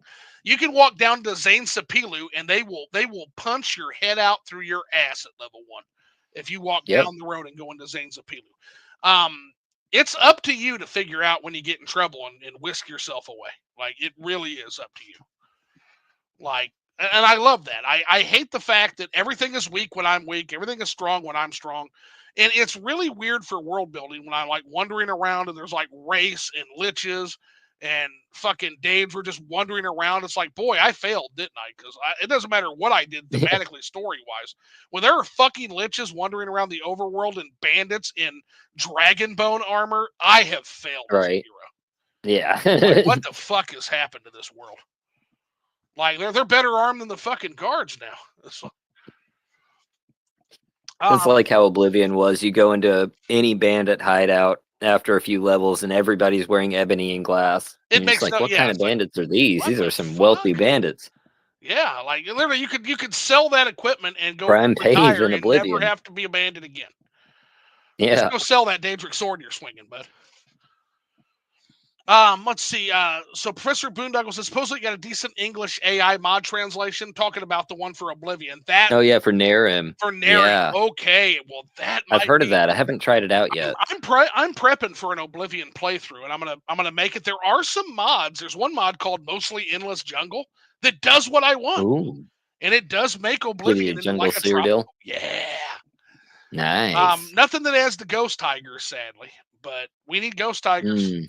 We need ghost tigers. We need star moles. We need some of that weird stuff. Um, let's see. Falscar was pretty good, linear but good. Oh Frozen yeah, River Falscar says, was a good one. I never played Falscar. I do need to play Falscar, and I know that It there's was a big. yeah, and there's a module for Legacy of the Dragonborn compatibility too. So Yeah, that puts their artifacts into the museum. I need to do I need to do a Skyrim run with an archaeologist character. I keep saying like I'll once Odyssey comes out, I'll like reinstall Skyrim and do a playthrough of that. But I mean, I really kind of need to do like an install just to do Legacy again because it's been a couple of years on that. Well, I'm waiting for I want to Odyssey. share Is I that. think what I'm gonna wait. I'm gonna because Odyssey of Yeah, the Dragonborn. They keep saying right around the it's corner. gonna include it, so it'll build off of Legacy. Oh, so you could have Legacy and then update to Odyssey, right? Yeah, because the Odyssey quest line will start after the Legacy quest line Oh, finishes, the and you know it's a sequel. huge quest line. Yeah, it's a sequel. You'll have them. You can play them both.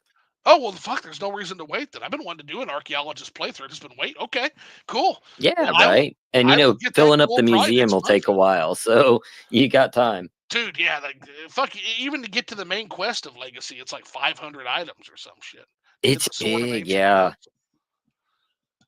I love the pacing of it because it actually makes you, fill up the museum before you can just blow through the quest. Right.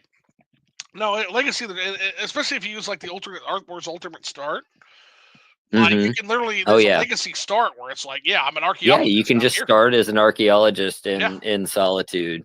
Yeah, yeah. it's pretty great. It belongs in a museum. Yeah, yeah. Like, No, yeah. I love that quest. I love that quest mod rather. I'm gonna Good have to quest bring in the I'm gonna mod, have but to bring back um Mr. Cosades. That's the thing too. I actually play as a yeah. distant relative of Cosades when I'm my Imperial. Like Oh, I nice. yeah, like Cosades is like my great great grandpappy. I'm not as buff, but who can be? Like Right. nobody can be It's the nobody it's the nobody lifts skooma. like It gave him an edge. nobody lifts like Scuba Daddy. Those abs, man. Like Yeah. let's see here. Let's see. I actually don't like ESO Balmora. I feel it doesn't capture the feel of the original well. My understanding is that's kind of the whole game. That's kind of the whole Morrowind game in ESO. Yeah. It kind of like you're riding like mythical saber cats and shit. It's just weird, but not in the weird Morrowind way we like. Like, but in like the weird MMO way. But again, if you're into MMOs, I think ESO is a pretty good one. Like to Yeah, be honest, it's a decent one. I'm I just used to not. play it a bit. I will say, like, I did it for the fishing and the archaeology and just seeing new areas. That was really cool. The storytelling, the quests, I don't remember a single quest that I did That's not or a good. single story That's that not I great. heard in it. So I also yeah. and maybe I have the wrong impression. So you played. I saw Alinor, and I Hmm. think that's all I have to say to people who are going to know immediately what my critique is. I saw Alinor Yeah. in ESO. Alinor is a stone castle. Like fuck off, Yep. fuck off. Alinor is like an arcology crystal tower city. Like Yeah. you fucking lazy pieces of shit. I'm sorry. Like I'm sorry to be rude, but God, that pisses me off. Alinor is a stone castle. It Are would have you melted their servers to do a proper crystal tower. are you kidding me? Oh, wait till 2090. Tamriel Rebuild will show you how it's Yeah, done. there you go. We'll get there. Yeah. Project Tamriel will show you what a real fucking arcology crystal tower city looks like. That made me so mad that like, oh cool, Alinor. So I like, oh, going to Alinor. Oh yeah. Oh, it's a stone castle. Anyway, I don't even want to see what they did to Elsewhere. I don't even want to see it. I don't want to see it. I don't want to see it. Yeah. I tuned out after Alinor. That made me real mad. Um, let's see. So Balmora cannot be worse than Alinor. And can you confirm that for me, Shiver? Mike Master says he didn't like it, but it can't be worse than what they did to Alinor. I don't know. It felt definitely a lot bigger. Balmora did. My biggest issue, like I guess my biggest gripe with the ESO was always like Vivek, just like, oh, it's exactly like it was, except it's under construction because this is before, right? Like why do we just have like a canton mid construction? That's unnecessary. Wait a second. This is second era, right? Yeah. Like, Why is is but Vivek why City like the even a thing? Like, yes? Yeah, the fuck he built that out of the bones of his children he had with his romantic romance with Molag Bal. That the City of Swords is old. It's way old. What the fuck? yeah, That was built on the bone. Well, again, Vivek is a vainglorious liar. If we believe Vivek, it was built on the bones of right. his children. So honestly, you know what? Who knows? Maybe that's just the story that the liar wrote, that Vec the liar wrote in the 36 lessons. Never can tell with him. Never can tell with him. So let me ask you. So this, let's get a question out of the way real quick before we continue on with chat. Who do you think murdered Nerevar? Who do you think did it? Oh, I know that. I know it was Tribunal. That's I've never had any doubts about that one. I agree with you. Like all the different things that come out as far as like decoding the 36 sermons and foul murder. It all just it just man, it Also, just nails it. Vex dodge, like Vex slimy little dodge, Yeah. where he's like, "Well, I didn't do it, but keep in mind, I am Lord. I am no longer Vic. I am Vivek." That's basically the dodge. It's like I in my Yeah. current incarnation did not murder Nerevar. And it's like, oh, okay. It's just one of those, well, define murder. Yeah, Define, me. Like, come on, guys, really? I think Dagoth was too good of a bro to do that. Yeah. I don't know, but then you've got the books like the 5 Songs of King Wolfhearth, where, but again, that could be. It's hard to tell what's real. That's like a Well, fucking you lore got story, right? unreliable narrator. Got stories Yeah. being told from different perspectives. That's always been one of my favorite things about Morrowind lore. Is just that you'll have the same story presented so many different ways, and it's up to you to figure it It's out up to you. So if here's what really happened. So here's what I think happened, and it actually makes the story of the Sixth House tragic in a way, right? I think Mhm. that the tribunal. I think they killed Nerevar. I think they killed him. I think they then went to Dagoth, and when they came back without Nerevar, I think Dagoth fought them. I think he lost. I think they thought he was left for dead. And then I think they purged the Sixth House to cover it all up. That's what Yeah. I actually think happened. Like, I just imagine, like, the Ordinators, like, marching on fucking Kolgaroon. It's horrifying to think about. Right. Like, that they exterminated an entire great house to cover up that lie. Like, I feel like that's what happened. And when you think about that, you goddamn right Dagoth has a right to be mad. It's just a shame he Oh was yeah. to infect everybody with his, like, foul god cancer, right? Well, and that's the thing too. If we look at it like when Dagoth was defeated at the Battle of Red Mountain, or I guess when Vorin Dagoth was defeated at the Battle of Red Mountain, it said that that he rested, he slept, and it was the power of the heart that kept him going. And over the years, his soul was corrupted. So it seems like that Correct. Dagoth is basically what's left of the honor and the rage of Vorin Dagoth, and it's been manipulated By into the this heart. demonic being of Yes. Dagoth. And I love the the metamorphosis there, Oh, the Kafka in it, yeah. that he was there to protect, and he was there as Nerevar's closest ally, greatest general, and he ends up falling due to his own His loyalty. anger at what happened. No, and I So it's understand just the great anger, but storytelling. that is a great point too. That at that point, like, your friend Dagoth is basically gone. Like, he's been completely Yeah. like, he's a heart white. They even have a term. He's a heart white now. Yeah, he's a heart white. He is essentially, it is Dagoth's consciousness, but it is fueled and it's basically manifested by the heart. And so it's hard to know where the dead god's heart begins and your friend ends, right? Right. It's very hard to know that. Also, just have you seen the video, the AI Dagoth video that does the AI voice when Oh god. Dagoth encounters the Argonian and the Khajiit Nerevar? Yeah. Oh Yeah, my! I've seen that one. Oh my! Take your clown feet, take your little clown feet and I'm sorry, lumber but are on you out of here. fucking kidding me? Yes, yes. Azura must be playing a joke. I know you're looking at me with that sideways askance eye.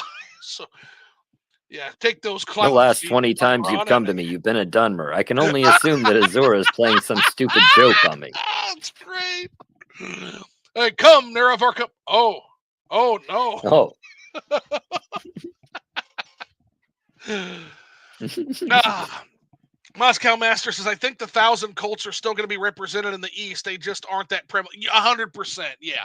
Yeah. Colombia is more like your traditional 9 divines type tier. That's what they're looking at. Yeah. Some of the saints, see a lot of the saint stuff. There's lots of saints there.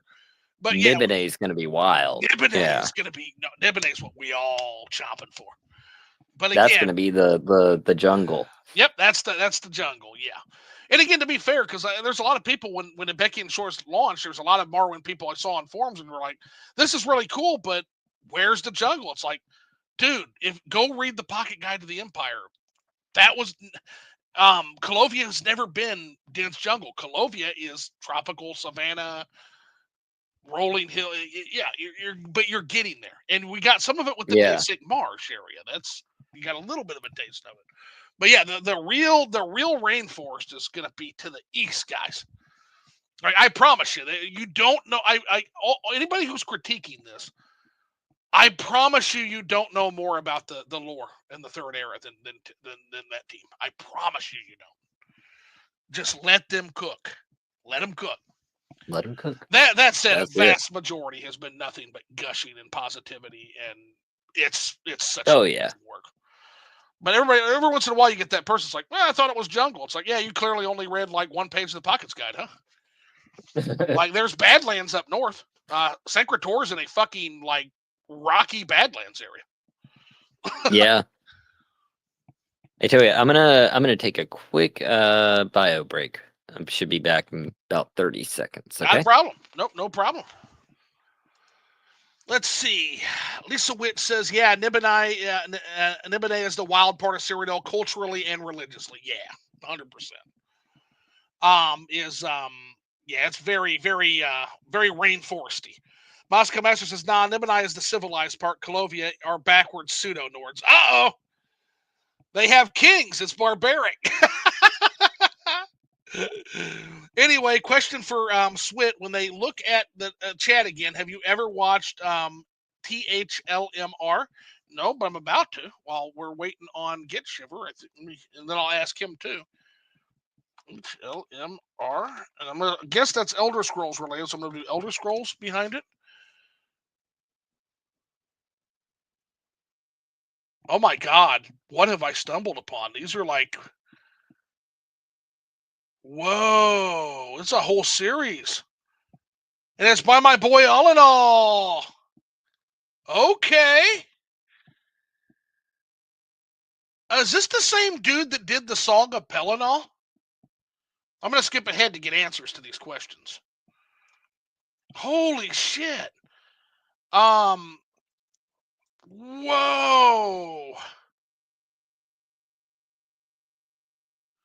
Oh, don't watch. Okay, don't watch. But do not do it. It's great, but don't play it on stream. Yeah, I don't know if I even know how to do that, but thanks for the heads up. I will watch it though. But it's by the same dude who did. Is that the same dude that did the Song of Pelennor? Oh my gosh! Like, Song of Pelennor is stuck in my head like permanently. It's that's something that literally goes through rotations. Song ends. Like, yeah, man. Yes, it's an indie animus thing by All in All. He is the Pelennor song guy. Oh my gosh. Okay. Well, you just made my night. So Moscow Master, he says, don't watch it on stream. He says, do not watch it on stream. So it's like trying to stream Fear and Hunger. You get probably with all the dicks in that game. But anyway, question for Swit, when you and for you as well, Shiver. When they have you watched THLMR by All in All? I have not watched that one. Okay. I haven't seen that yet. I love some All in All though. I was gonna say, you've seen Song of Pelennor, right? Oh yeah, yeah. Beautiful. Okay. Yeah, it's fucking great.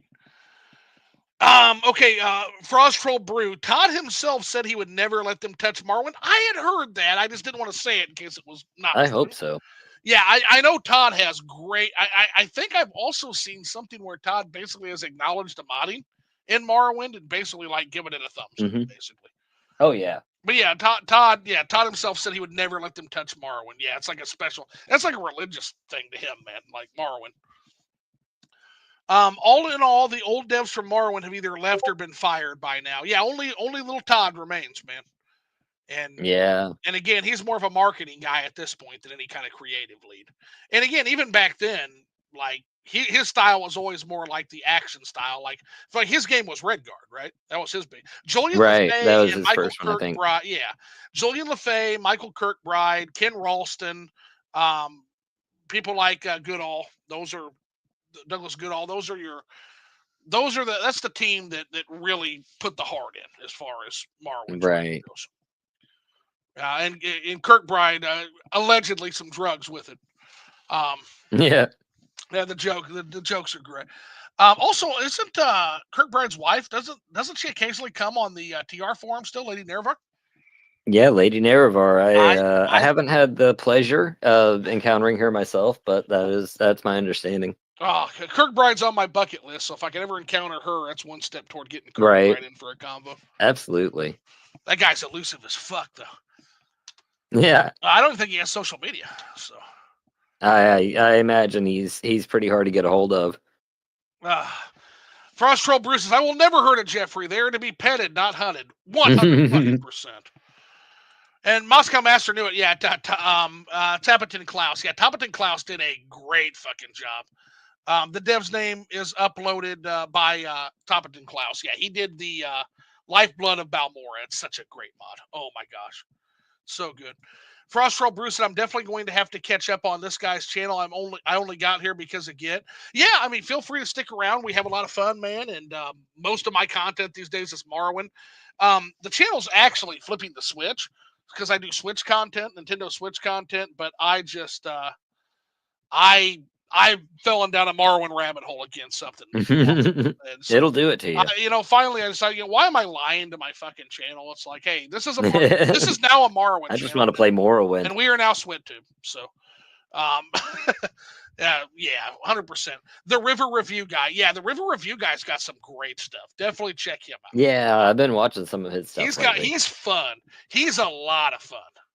And, yeah. and you'll learn something too. I didn't know what the fuck a slew was until I watched him. Like, I don't know if you know the creator, but it was like watching Jabo, but educational. Yeah. So good compliment there. I really like his work. Yeah, no, he's good stuff. And yeah, you will learn something when you watch his stuff. Like every video I've learned a little, it's like, oh, okay, I didn't know that. Yeah. Moscow Master says it's been 25 years since the game released. The base game without mods was fun when I first played it, but nowadays I can't get over this could be way more detailed and in line with the concept art. Yeah, the concept art. Yeah. Cool. Like, yeah, Nisus is not the same to me without that Dune-esque temple overlooking the severed arm of fucking Ruddy Man, one of Vivek's children, fucking hanging. Yeah. Like, that is such a cool image. Or the Ghost Gate from lore. Like, I'm sorry. I love the Ghost Gate. I'm sorry. Excuse me with that vanilla Ghost Gate. Excuse me? Fucking excuse me now? Like, this is meant to be the fortress holding back the hordes of Dagoth Ur. Like, no. Nope. Not happening. I need my giant. Need a bigger fence. Yeah, we need the bigger fence with the Daedric swords slamming into the fucking ground. The right. Daedric sabers. We need the Ghost Gate that is just large and majestic. Yeah, Frost Troller, we gotta get you at least BCom. We gotta get you at least BCom, TR, PT. Gotta get him. Gotta get him. OAAB. I like doing vanilla for older games because I haven't grown up with most older games, and the newer games are too mainstream to not have mods. Fallout 4 needs more guns, but New Vegas is one of those few games that I could play. New Vegas is just a gem. New Vegas, I love New Vegas. Yeah, New Vegas is top 10 of all time too, just like Morrowind. The storytelling in that game and the fact that all of the expansions also expand on the theme of letting go. Like, I fucking love. I don't care what anybody says. I know upon release, what's the first expansion called? Dead Money. A lot of people hate Dead Money, but pay attention to what they're trying to say philosophically in that.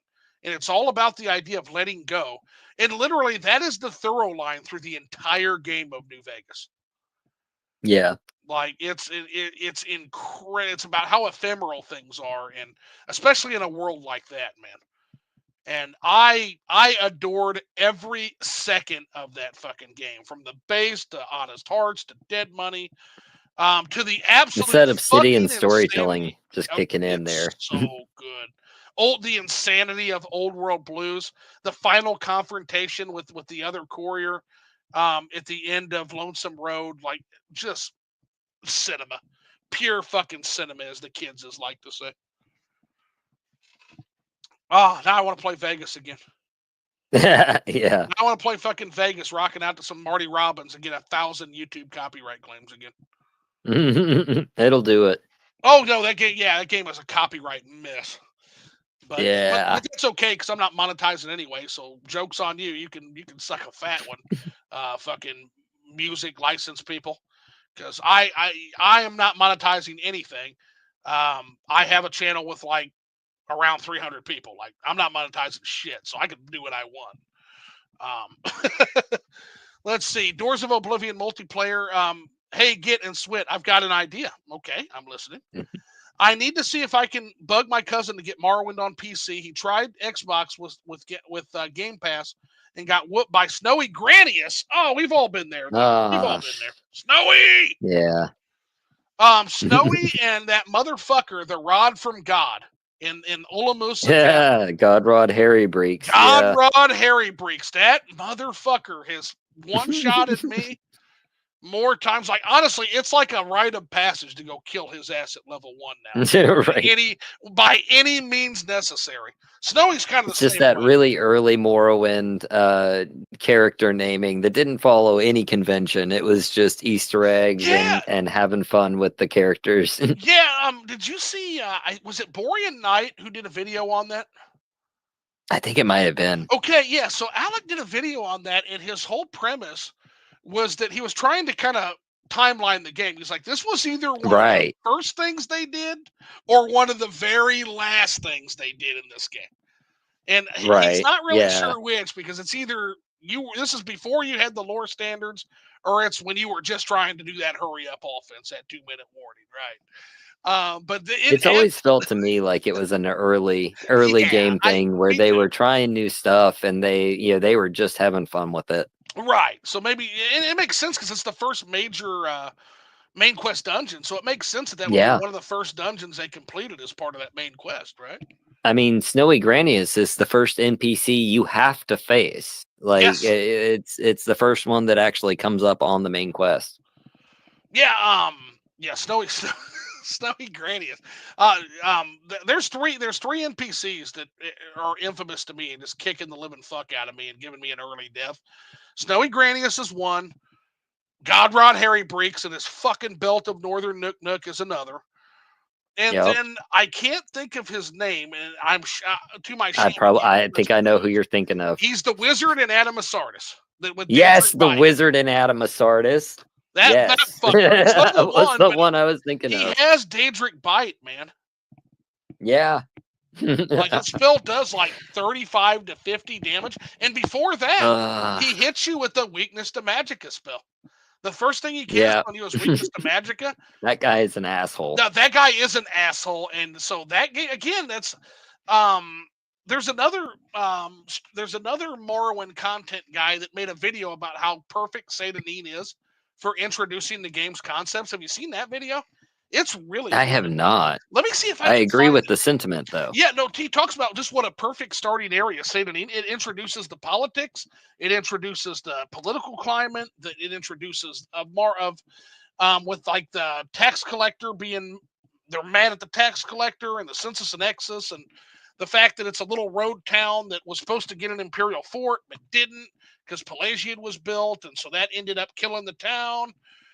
And you can get a basic outfitting on pretty much any play style that you're wanting to do, just in Satanin with what's available there. Satanin, perfect starting town. That'll probably get me there. Okay, so the channel is called Takarius. This is another channel people should be aware of if you're Morrowinders. It's a really good channel. I've been enjoying their content. It's called The Underrated Genius of Morrowind Starter Town. And I'll actually link this for us here. Let me just grab this and I will link. I don't think I can link it in my own fucking chat. I'll try. Let's see. What was the channel name? It's the channel's name is Takarius. TAKARIAS, and I'm going to link it here for us as well here, just so you have the video in our chat so you can see it. Okay.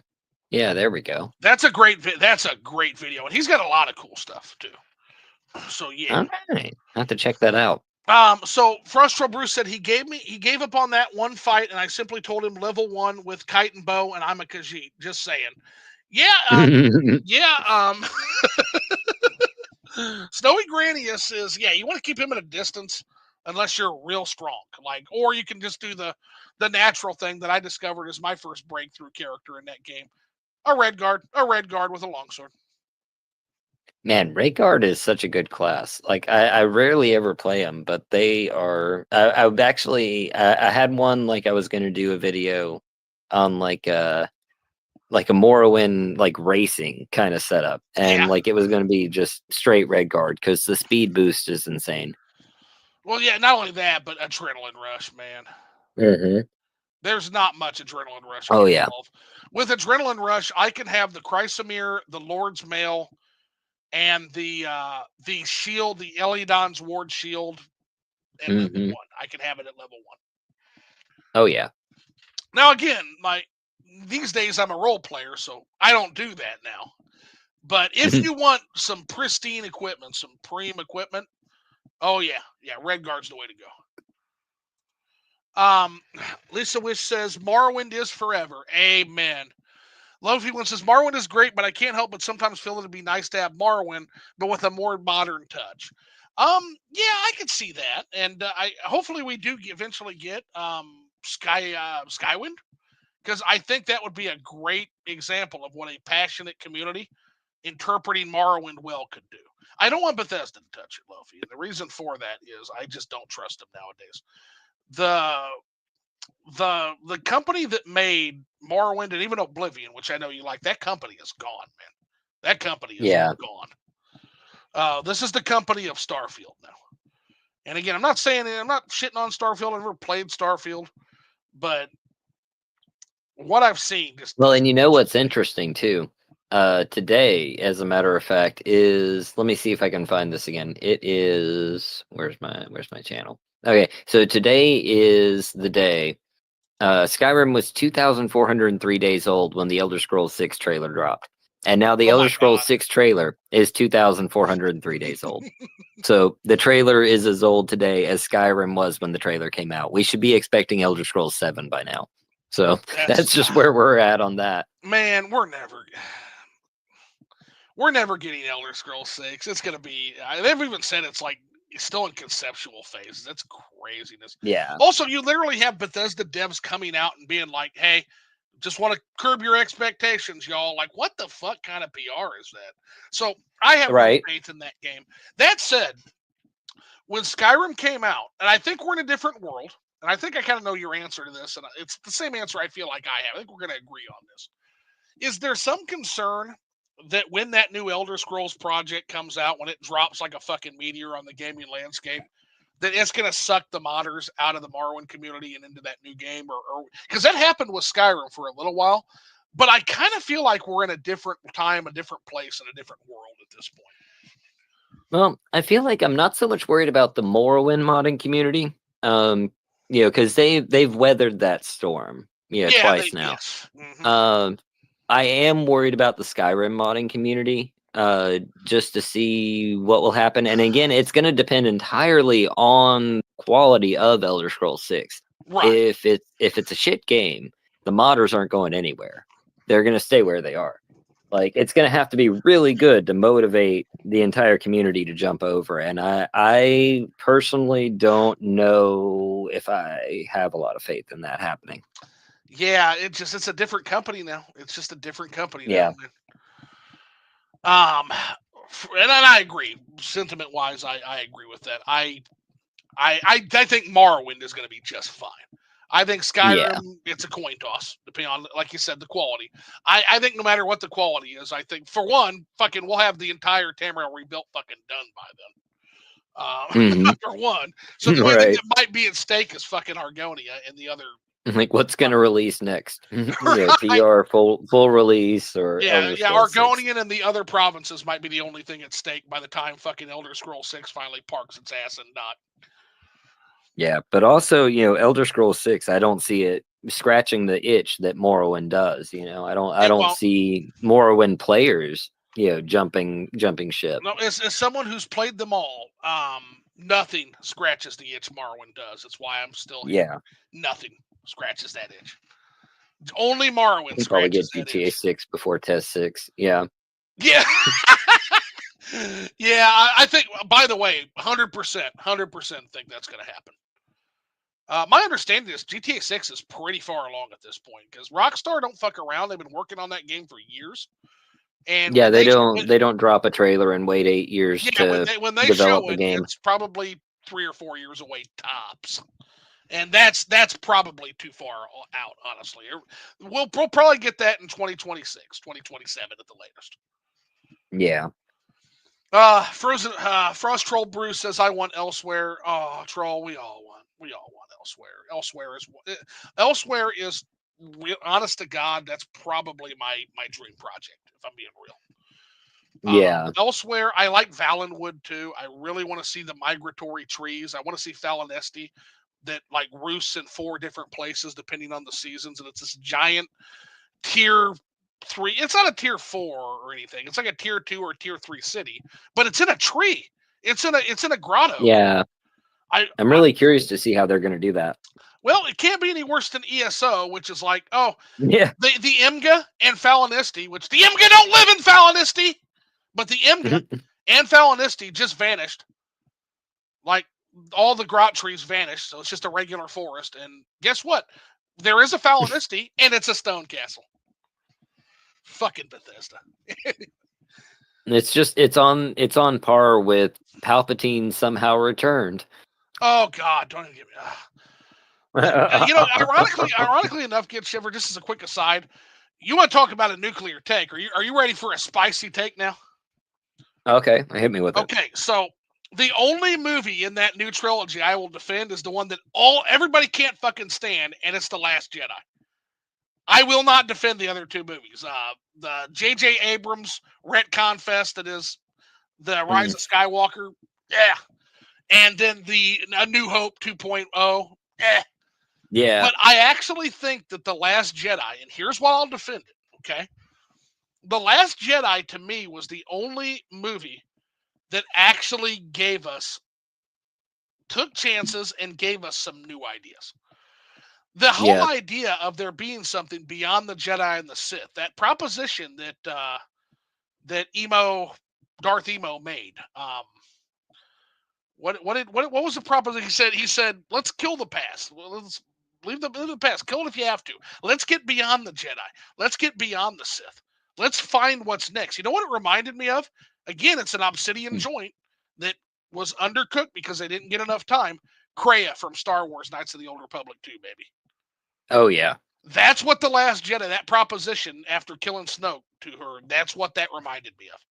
Done much more poorly, by the way. But at least it presented this interesting idea of the fact that maybe there is something beyond light and dark, right? Right.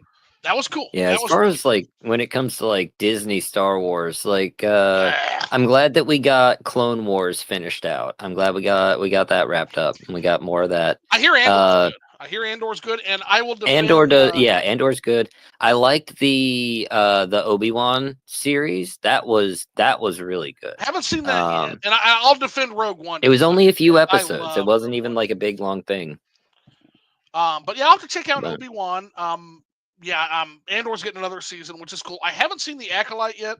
I hear good and bad things. Mm-hmm. So, yeah, I don't even keep up with it anymore. I was big on Star Wars Galaxies back in the day, and just like the Legends canon. Yeah, you could be like a I've read probably like 300 something Star Wars books. It makes me so mad that they literally wadded that game up and threw it in the trash. You could be a fucking moisture evaporator. You could be a moisture farmer in that game. Mm-hmm. Like you can do whatever you want. You can go be a bantha merchant and sell banthas to people, and you were good. And if you wanted to be a Jedi, you had to work your ass off. It was unreasonable the amount of things they expected you to do to be a Jedi, at least before the conversion. By the way, speaking of Star Wars and other aspects, you can always tell when somebody looks at the city of Narcissus that's getting ready to drop in Grasping Fortune. When somebody looks at Narcissus, you can always tell like whether they're like a literature person, a book person, or a movie person. I've had people look at Narcissus and go, "Man, that's Star Wars. That's like Mos Eisley, like," which correct. But I've also heard people look at that and be like, "Boy, that's some Dune vibes now." Also correct. Right. Also Also correct. But correct. I learned a lot about you guys. In fact, Morrowind itself, very, very Dune-like. They read Dune. They It read Frank is. Herbert. It is very Doom-like. 100%.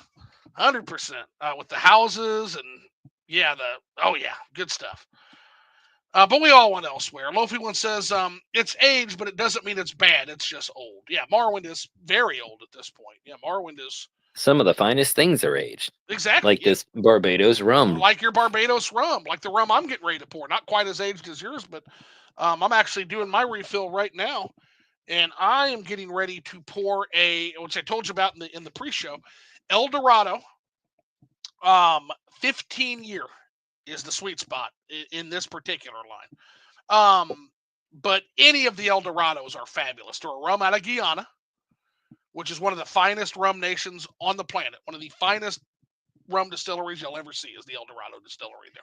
So fucking good. It is a city of gold for sure.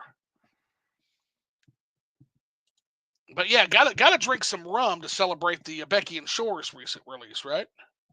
Oh yeah. Speaking of which, I'm glad we talked about this now and reminded me. The amount of alcohol from the different provinces you can find in a Becky and Shores Oh my is gosh. so cool.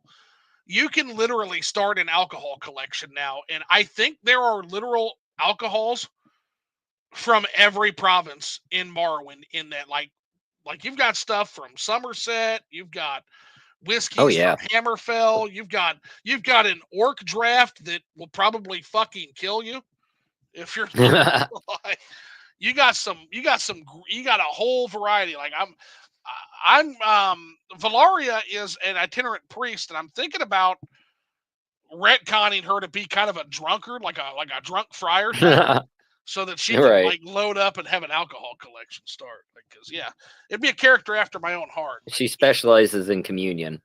100%. Yeah. The body. I'll take all of it. Give it to me. Let's see.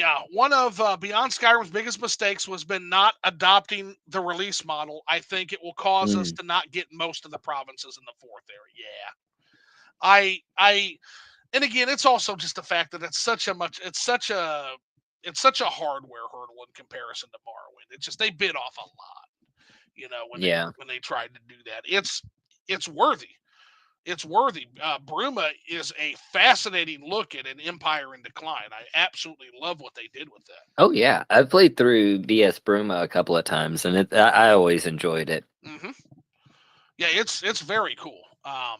It fits right in. It fits right in with the fourth era lore. It allows us to explore a little bit of the relationship between Cyrodiil and the Talmor post Armistice, right? Which is kind of cool. Post Concordant is what they called it. Yeah. White Gold Concordant. White Gold Concordant. Lovey one says, I played Daggerfall until one of my quest items was hidden in a room of the dungeon that didn't have any generated doors, hallways. Had to get to it. Oh yeah, that's some Daggerfall jam. Yeah. Yeah. Even just having the secret doors makes it difficult sometimes. If you don't look at your map, you're going to completely miss it. Don't even get me started on teleporters. That's bullshit. Oh, that whole dungeon. Well, that's where my boy quit, right? Basically, he was in that big teleporter dungeon where you have to get to the top of it to talk to somebody. Yeah. And then he didn't have the items she needed, so he had to go all the way fucking back. He's on a teleport is your friend. Yep, he's on a timetable now. So by the time he gets back, he's rushing up the tower, and he gets about a third of the way back up the fucking teleporter tower. All the enemies have respawned at this point, and then the time runs out. And that was the end. He's like, you know what? That's it. I'm done. Fuck this game. Damn. Close the door. Fuck this game. With you died our last hope. Yep, that's it. Yeah, with you died our last hope. Yep, the Underking comes back. I always love the Battle Spire, like, death scene. You don't actually die. You're just stuck in a prison cell for the rest of your life, and you slowly waste away. The food sucks, and you eventually die a nobody. Yeah. Like, it's just so brutal of an in-game. Absolute brutality. By the way, we need a Battle Spire team. I would love to see the Battle Spire reappear. Maybe you know where Cyrodiil. I think Cyrodiil would be perfect for Well, there is actually. So there is an existing Battlespire mod for Morrowind, and Oh, I've seen, I don't know, I can't remember his name. I'll have to find it. But I've seen a creator recently that's been doing some new artwork remaking the Battlespire in Morrowind. So I think there's going to be like a newer, even cooler looking version. If you look up Morrowind Battlespire, you should be okay. able to find him. Hell yeah, man! I mean, because it'd be nice to have the Battle Spire because it's in the lore. It still exists. They Yeah. they, they just kicked Mehrunes Dagon's ass out of there. Like, let's see here. No, we got. He says true. Liskowitz says true Froz, and then Moscow says ESO elsewhere is actually pretty fun. Lots of interesting Khajiit lore. Ooh, okay. Mm-hmm. Okay, well, I get nervous because again, I'm very protective of my wonderful Khajiit province, right, Moscow. Yeah. I love the Khajiit lore. I love it. I love the phases of the moon and how that impacts their religion and Man, how all the that first impacts their. stocks. Yes, it's Yeah. so good. Um, Austin Wright, welcome in, man. I skipped right over ESO. I already know it's ass. Well, I'm not going to say I know it's ass because I haven't played it. So if I haven't played a game, you'll never hear me give an opinion on a game. What I will say is it doesn't seem like this is for me, or I'm interested in it, and that's as far as I'll get until I actually play it. Right. But Yeah. I feel you. It sounds like it's definitely not for you, Austin, for sure. Um, Moscow Okay, Master so it says, looks like the guy that's redoing the Battlespire textures and artwork, it's Shadow Mimicry. And he's the one that did like the Bar Dow extension and stuff like that. So he's done some high quality stuff "Oh, before. I love his bar So down I'm moon. I've looking actually forward to got that. that's the moon that actually like it makes the moon have a tail and looks Yeah, like you the got all the meteor different from Final. pieces and Yeah, it's yeah, it looks like yeah. Final Fantasy VII's fucking meteor about to crash. Oh yeah. Yeah. Yeah, it's epic. Epic work. Um, that's so good. So Moscow Master says Alinor is the worst of it. So I got a bad first impression with looking Mm, at the Alinor Stonecast. Okay. They actually did some fun stuff in Morrowind, elsewhere in the Reach. They even got Kirkbride back to do a new piece of Vec writing. yeah. I do Oh, like their Clockwork City interpretation. That is good. okay. Morrowind's like Clockwork City. You can really feel the crunch. Like they were at the last minute. There's not a single miscellaneous item or unnecessary piece of furnishing in the Clockwork City at all in Oh, okay. Tribunal. I got you. Yeah, no. I'm gonna. So if we get going too much on Tribunal or Blood Moon, you guys are gonna hear Oof. some Yeah. very hot takes from me. Maybe not as hot as I think they are. I am not a fan of the official Bethesda expansions. I think they were done piss poor. I don't like the Yeah. lore that was added. I don't like the interpretation of Almalexia City. I don't like the fact that the fucking Imperial Castle is in the center of Mournhold. That is Yeah, that's ridiculous so to me. weird. That is fucking Ah, ridiculous. that is so weird. This Why? is this is this is Mother Morrowind City, man. What the Hey, fuck Cook, are you? good to see you. There is no way in hell that she would abide that. There is no way that's happening. No No way. way. They No get way. prime place? No. Now Almalexia is wrecking their shit. Like if that, there's no way she would see that, vainglorious as she is. Almalexia would take that as a personal affront in her city. No Oh way yeah, that's happening. absolutely. No, she's wrecking everybody in that castle. Everybody. Like no. Um, let's see. ESO ruins the mystery of obscure lore. Lisa Witt says. The Lofi one, it was a conspiracy ran by Almalexia. I believe she was the one behind it because she's fucking insane. Well, here's She's the one that was holding the spear.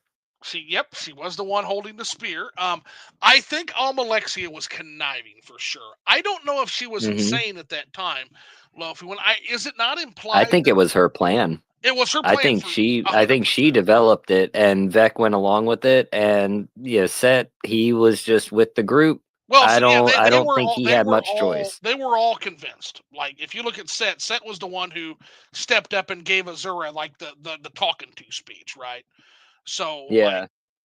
so Set was definitely part of it. Vec, I think was I think over time I think Sotha Sil was the most. I think he meditated on it the most. I think he Oh yeah, truly regretted it. I think I he think did. I think I feel by Vivek. the end. I think Vivek has regrets, but he doesn't let it get in the way of what he feels like is his duty. And Well, I feel like Vivek has regrets because Vivek wants to feel all things at all times and he has to have all opinions. So he's right, gonna, feel really bad about it, but he's gonna do it no matter what because it gives exactly, him power. exactly, because it keeps him in power. And he's even said, like, he tells you straight up, he's like, at this point, I can't even say that I want what's best for my people. All I want is not to lose. Right. To lose would be Yeah. very, very bitter. He says, I just want to not lose to Dagothur at this point. That's all I want is to not lose. Yep. It So he wasn't even said, about the people. It was yes, just saving face. yes. It's I don't want to lose. I don't want to basically know that my legacy is a doomed world, essentially. Man. That I doomed the But yeah, because not honestly, getting Dagothur more than any other crisis, more than the Oblivion crisis. I'm sorry, more than Timu Alduin, which is what we got. We got Timu Alduin in fucking Skyrim. That's Timu Alduin. That's not even real Alduin. That's retcon Timu Alduin. The real Dagothur was a genuine fucking global threat. I don't know without the Nerevarine what beats Dagothur in Corpus. I don't know what does it. I not to really don't. mention the potential of a second Numidium. Yeah, that's not even counting the new. He doesn't even need the Numidium. Just game set fucking match 10 times over. Like, Yeah. but imagine, like, yeah, there's still dragons in Cyrodiil, and they have dragons that are in the service of the Septum family that decided to stick around.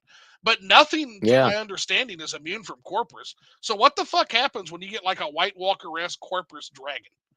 Like, what the Oof. fuck happens then? Like, what the fuck happens when you start making Daedra? Because it's a divine disease. I don't think the Daedra are immune. Like, I don't Yeah. think anything's immune from Corpus except you. And it's part of the prophecy, literally. I I don't know. feel like coming from the heart, anything that That's a is at least god, man. of Yeah, Nern should be susceptible to it. you're done. Yeah, like that was a nasty. That's a nasty problem that they had. Yeah. That was and I love that even the emperor's concerned. It's like, and the temple's like, we got it, and the emperor's like, nah, I don't think you do. I don't know Mhm. what the fuck's going on there because y'all are real secretive, but nah, we're gonna Just try. like I'm gonna parole this guy and send him to Yeah, investigate. we're gonna send him to investigate, and also we're parking a fucking legion for it everywhere we can on that island. Like, yeah, I Yeah. don't know what's going on, but y'all are clearly losing control of this situation. Like that, but now there wasn't shit they were doing without a Nerevarine. They needed a Nerevarine. They had to have it.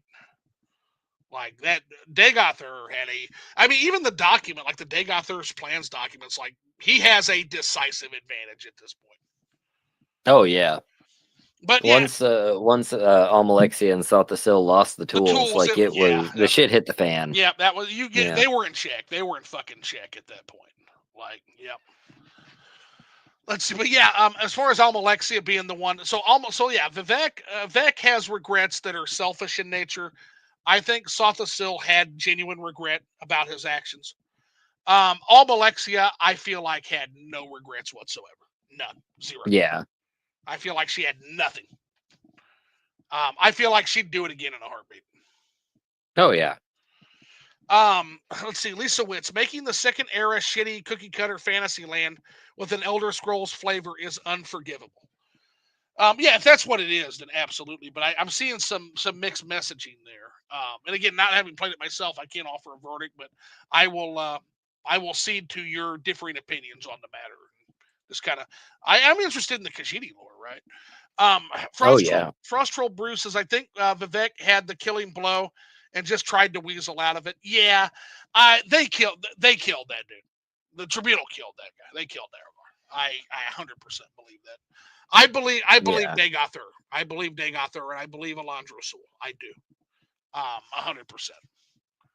Why are they gonna fucking lie? Like, what Right. reason does Dagothur have to lie? Genuinely, like, Well, and I mean, he's fully convinced. Like he doesn't need your help. He doesn't No, need your exactly. support or It's just like, anything. look, man. He's just offering you for for old time's sake Yes. because he knows what the situation was, and he expects that Nerevar is still going to be on his side because he still had his back. Hmm. You know. Well, here's the other interesting thing about that. I love the allegory on power because basically the heart is a stand-in for the One Ring in many cases. I always make the joke I've got Yeah, a video in me.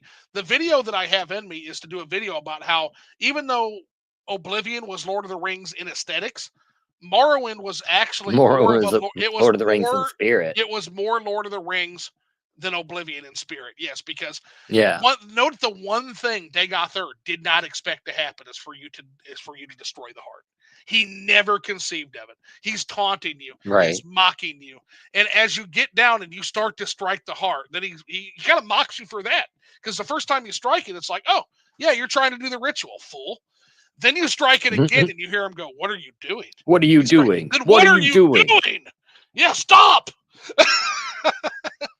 You Like, fool! yeah, he never conceived that you would destroy the heart because why why would you? It's divine power. Why would you destroy that? Right.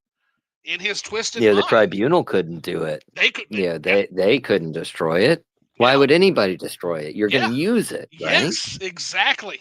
So it's a great parable on power and how the only real thing you can do with power of that magnitude is throw it in the fucking fire.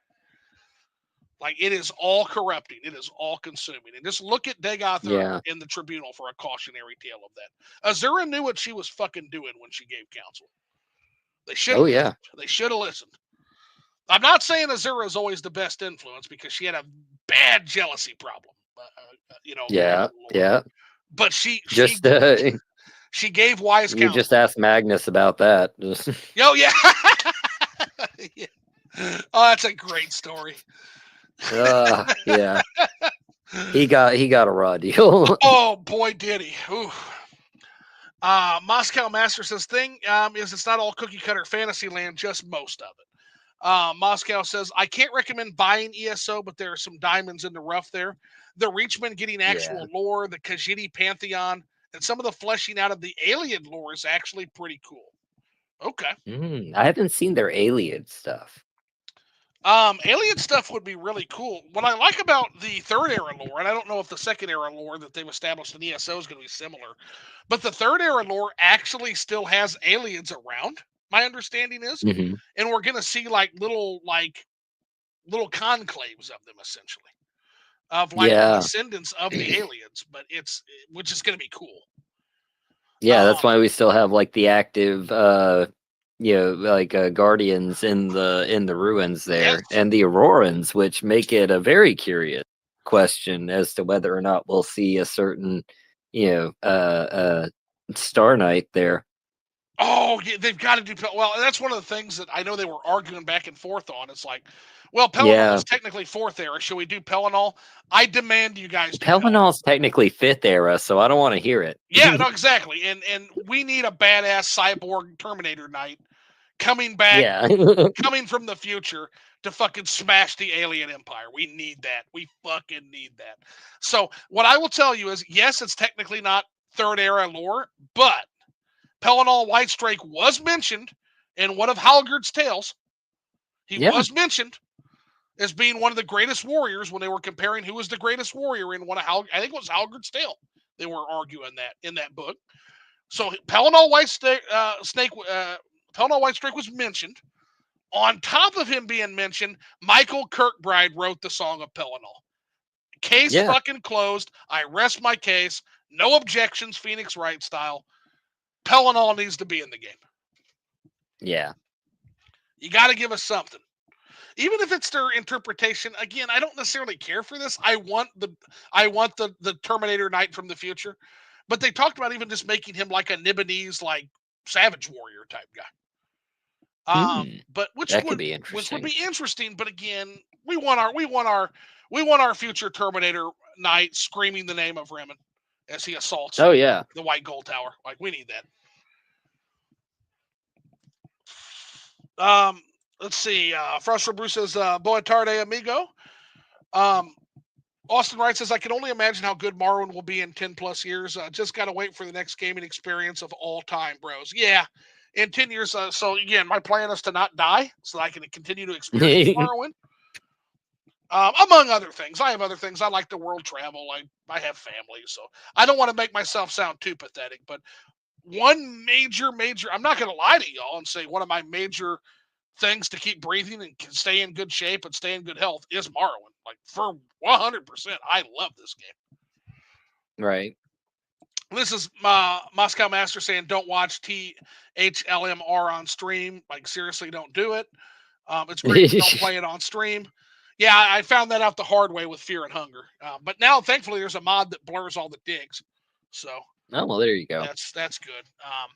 And yeah, don't ask. Like, just sometime, just watch a stream of Fear and Hunger. I would recommend Super Eye Patch Wolf streams. They're pretty fun.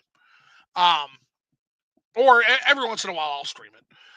Also, yes, it's an indie anime-esque thing by Alanol. Yes, he's the Pelinol song guy, correct. And then Lisa Wood says, yeah, Femboy Fargoth gets his insides rearranged in an episode. Oh, boy. Okay. Oh, okay. Yeah, I do not want to put that on stream. Yeah, definitely don't show that. Yep. Demonetization is one thing, but that's a community strike. That's a community. Yeah, exactly. Well, that's what happened with the Fear and Hunger. That's why Fear and Hunger. Oh God, yeah. Yeah. All in all, has done a lot of other deep Elder Scrolls lore stuff. Yeah, his video on the Argonians, like beating the shit out of Mehrunes Dagon. There's another chunk of lore is the Hist enhanced like super soldier Argonians, like literally wrecking Mehrunes Dagon shit so hard they literally closed the Oblivion doors and fled back behind them. Is great too. I think that's great. Good stuff. Man, and that's another thing. Just like what is like TR's like take on the Hist gonna be? That's gonna be epic. Yeah, the Hist are, and they got a pretty open field because we don't know much. We don't know fuck all about the Hist, so they got a kind of a clear field for interpretation, don't they? Yeah. Let's see. Michael Kirkbride cameos in THLMR, by the way. Okay, so this guy's still around, so hope is alive that I can maybe eventually get him in for an interview. And again, we're kind of wrapping up Liquored Up live shows, where it's going to go on hiatus for quite a while. But I'll tell you right now, Michael Kirkbride, if he'll talk to me, I'll make a fucking liar out of myself in a second. Like, oh, but I thought you. Oh my God, I'd love to pick his brain. I lied. Like, yeah, we're bringing. Yeah, I would love to pick his brain. I was actually just watching earlier today. I was watching like Daraloth. Yeah. And like his Mankar Cameron video has got a lot of some deep Michael Kirkbride quotes, and it's just so the lore he made is just so incredible. Okay. Hell yeah, man. What's the name of that channel? Daraloth. He does a lot of long form Elder Scrolls like deep dives and stuff like that. Pretty good stuff. We're building a library. We're planting a garden here, guys. Oh yeah. Spread it around. So Obsidian is actually releasing a AAA budget RPG in February. I'm cautiously optimistic for it. Is that Avowed? Is that what that's called? Or is that a different one? AAA Obsidian game. Yeah, Obsidian is great. So Obsidian AAA game. Obsidian new game. Avowed, yeah, it's called Avowed. It's kind of like a Skyrim. It's kind of the joke I've heard about that is Skyrim killer, right? Which fuck, a million games have been that, but if anybody can do it, it's fucking Obsidian. Yeah, that's amazing. Let's see. Austin Wright said, yeah, well, Obsidian also released the Outer Worlds, which was pretty bad. I'm thinking they lost their talent just like Bethesda has. Oh no, was the Outer Worlds bad? I planned on playing that. It was I don't know. It was a weird game, I suppose. Like it was very irreverent. I feel, and it was. I don't know. It rubs people the wrong way sometimes. Oh, okay, okay. Well, I'll have to try it for myself, I guess. But it's one I plan on eventually doing. Yeah. Speaking, it's good for like a stream if you just want to like take the piss out of it and like have a good time laughing about like ridiculous NPCs and like character interaction and stuff. But if you're like taking it seriously, like yeah, you're probably going to be disappointed. Gotcha. You just want to know a game that's the exact opposite of that? You want to feel bad? Hmm. Want to feel bad, Shiver? Want to feel real bad? Want to feel Yeah, real hit bad me. about yourself, humanity, and everything around you? Play mouthwashing. Oh God. Play mouthwashing. Um, Definitely an impactful game, but Wow. holy shit, there is one particular person, there's one particular character in mouthwashing. I can't get this fucking piece of shit out of my consciousness. Like I am still so upset with this guy. Like it definitely had an impact, and it's about a 3 hour game. You can finish it in about 3 hours. Oh wow. But yeah, if you ever just want to feel bad, but in a really good way, and witness a story that will absolutely teach you a lesson, play mouthwashing. And I can't. I'll give you the bare bones of it. Okay. Okay. So you were on a ship that was on its last. It's a ship that delivers goods. You work for a delivery company, an interstellar delivery company, essentially. Hmm. You were set to make one last delivery before your entire crew was being fired and let go and laid off. And so you're delivering a crew when your ship smashes into an asteroid, blows your captain all to shit, and your ship is now floating derelict with 3 survivors on board. Well, 4 because your captain still technically survived. Mm. Story starts from there. All right. I'll have to check that out. The less I tell you, the better. So yeah, play mouthwashing. I tell everybody. Okay. Mouthwashing is probably in my top 3 games of the year. Okay then. That's pretty good. Yeah. Now it's kind of a walking simulator-esque game, so be aware of that. Right. It's not going to be an RPG like Morrowind, or it's not going to be an action game or a shoot 'em up or anything with that's intensive. But it's well worth a 3 hours. And put in conjunction that I just watched a movie called Speak No Evil, like the Yeah. original version of that movie. And the two movies weave together a great lesson about how important fucking teeth are, and how important having teeth are, and how complacency and enablement can make you just as much as a bad guy as the people doing the heinous actions, right? That's kind of Yeah. the narrative it's spinning for both those works. Or in Speak No Evil's case, it's like being too nice, being too polite. It's the Yeah. dangers of politeness is basically what the two works kind of come together. And again, somewhere in me is an actual edited fucking video where I talk about this, but I'll probably save that for the new channel that's going to be coming out eventually. All Um, right. let's see here. So that was a quick aside, since yeah, we were talking about the Outer Worlds and sci-fi. It just kind of brought mouthwashing up to my attention. Anyway, Frost Troll Brew, you can sidestep to drain that mage's mana. Yeah, that's what we all know that. Yeah, at this point, you got to know that, because yeah, when we're talking about like the first time when you're dumb shit ass just like bum rushes, get him, and he just nukes you. Like that guy just fucks your shit up, Yeah. ruins your day, and you're standing there like, what the fuck is this? That's if you can even get past the lady, because at that point you're probably huffing 0 stamina, so you're huffing and puffing while you swing the dagger that you're not even optimized to swing, because you picked a long blade, because of course you picked long blade, and you don't have short blade as a skill, and you're using the fucking dagger they leave you on the table, and you can't hit shit. That's the baby's first Morrowind experience. But Oh yes, yeah. absolutely. Do not like Evil Knievel that guy. Don't just bum rush in.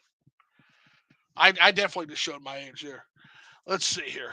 Um, Rush Dog is in the house. What's going on, Rush Dog?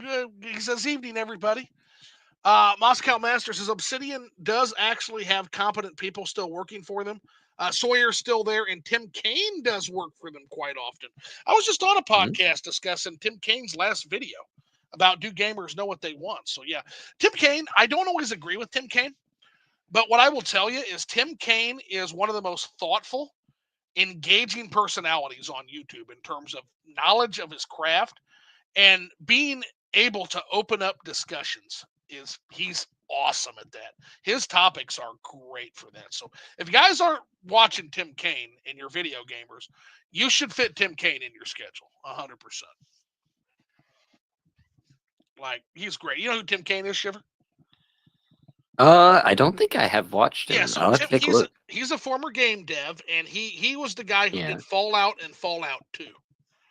Ah, I So thought it sounded familiar. he's got a pedigree, man. Yeah, he's got a pedigree in Okay. terms of Western RPGs. Yeah, like definitely in on the list with Sir Richard Garriott, although no one will ever surpass Lord British. But like, Yeah. fucking Ultima 7. I do need to play, just for shits and giggles. I want to play Ultima 7, the Blackgate, on stream. Like, no mods, Yeah. just as is. It's such a good game. It's still good. Right. It's still good. It's not Morrowind, though. Nothing is Morrowind. Let's see. Smoking Tide Bod says Skooma Gang. Amen. Absolutely. Hey, Dipod, how's it going? Yeah, speaking of Skooma Gang, isn't there a mod? I haven't put it in yet. Isn't there a mod that lets you smoke the skooma and drink alcohol and actually get the effects? Oh man, there probably is. Probably is. I need to get that. Yeah, I would like to. I'm sure there's a mod for I'm it. sure there is, but apparently there was a really good one made during one of the Morrowind modding madnesses. So, oh yeah, there's always something good coming out of there. Dude, the modding community, like, we eat so good several times a year because you've got you've got the pretty much annual expansion mod projects going on, whether it's OAB, Tamriel Rebuilt, PT, or all three. We might get a release for all three this year, if you can fucking believe that. Man. See, you got at least one of them is going to hit every single year at this point annually. On top of that, you've got the Morrowind modding madness in October, and you've got the May modathon in May. So these activities almost guarantee that we're eating good year round. And it's why I can't get to my backlog, because I can't get the fuck off this game. I just can't. Oh yeah, there's always something else to cover. Also, yeah, it looks like Murlord has Skooma something like that is a mod for smoking skooma. Well, anything so by yeah, I'll have to check that out. Murlord is good. Is going to be a game-changing. By the way, can you fucking believe it? I just got it in me. I'm like, I keep hearing about this. Sorcerer Dave just put out a painting video. I've got to finally do it.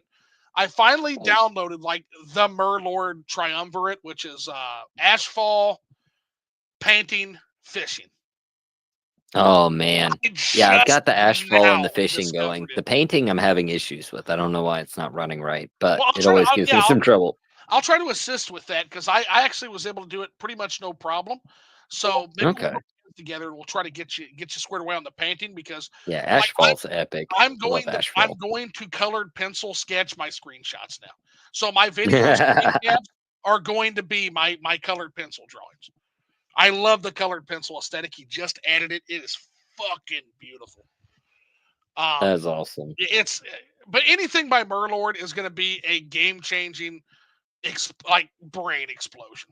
Like, Tim and Eric's awesome show where he's like, yes, every single mod by that guy just opens up a new thing.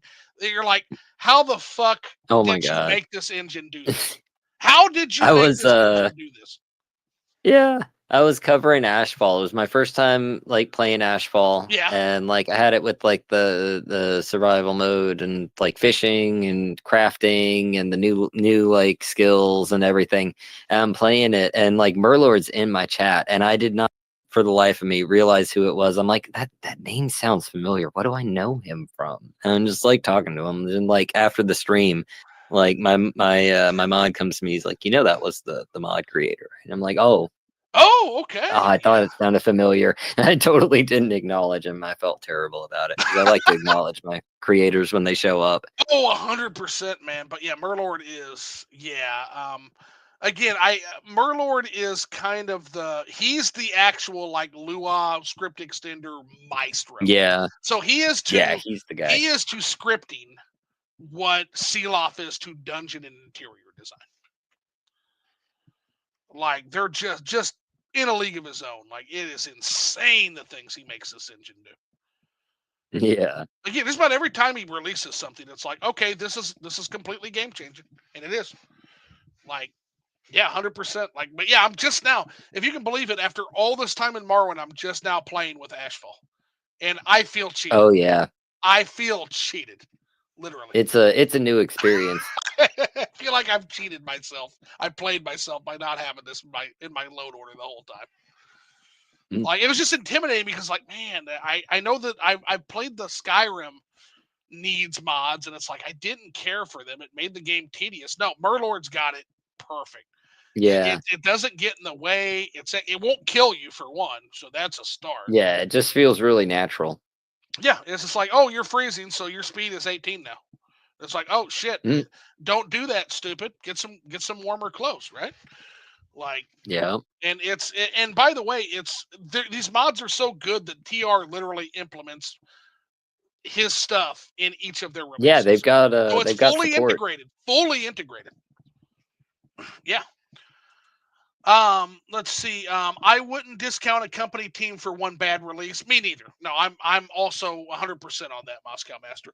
Yeah. Now, while in the marketplace you're only as good as your last game, you would be a fool to say that one bad game makes a bad company, makes a bad discography. It does not. Yeah. It absolutely does not. Frostro Bruce says, smoke skooma every day.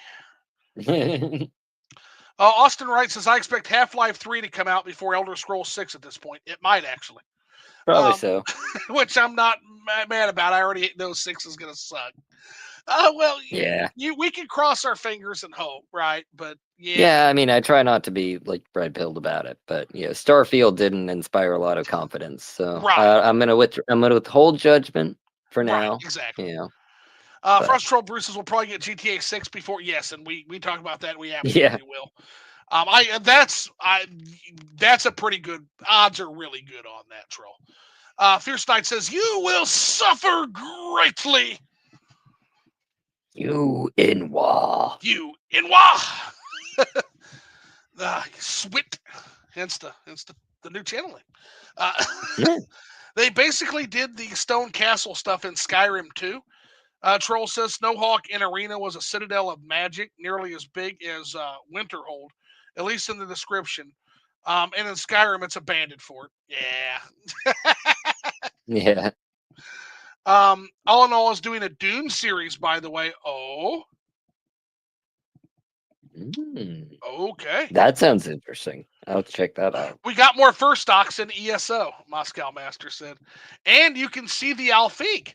Well, I'll raise you one, Moscow Master, and maybe this will give folks a reason to download.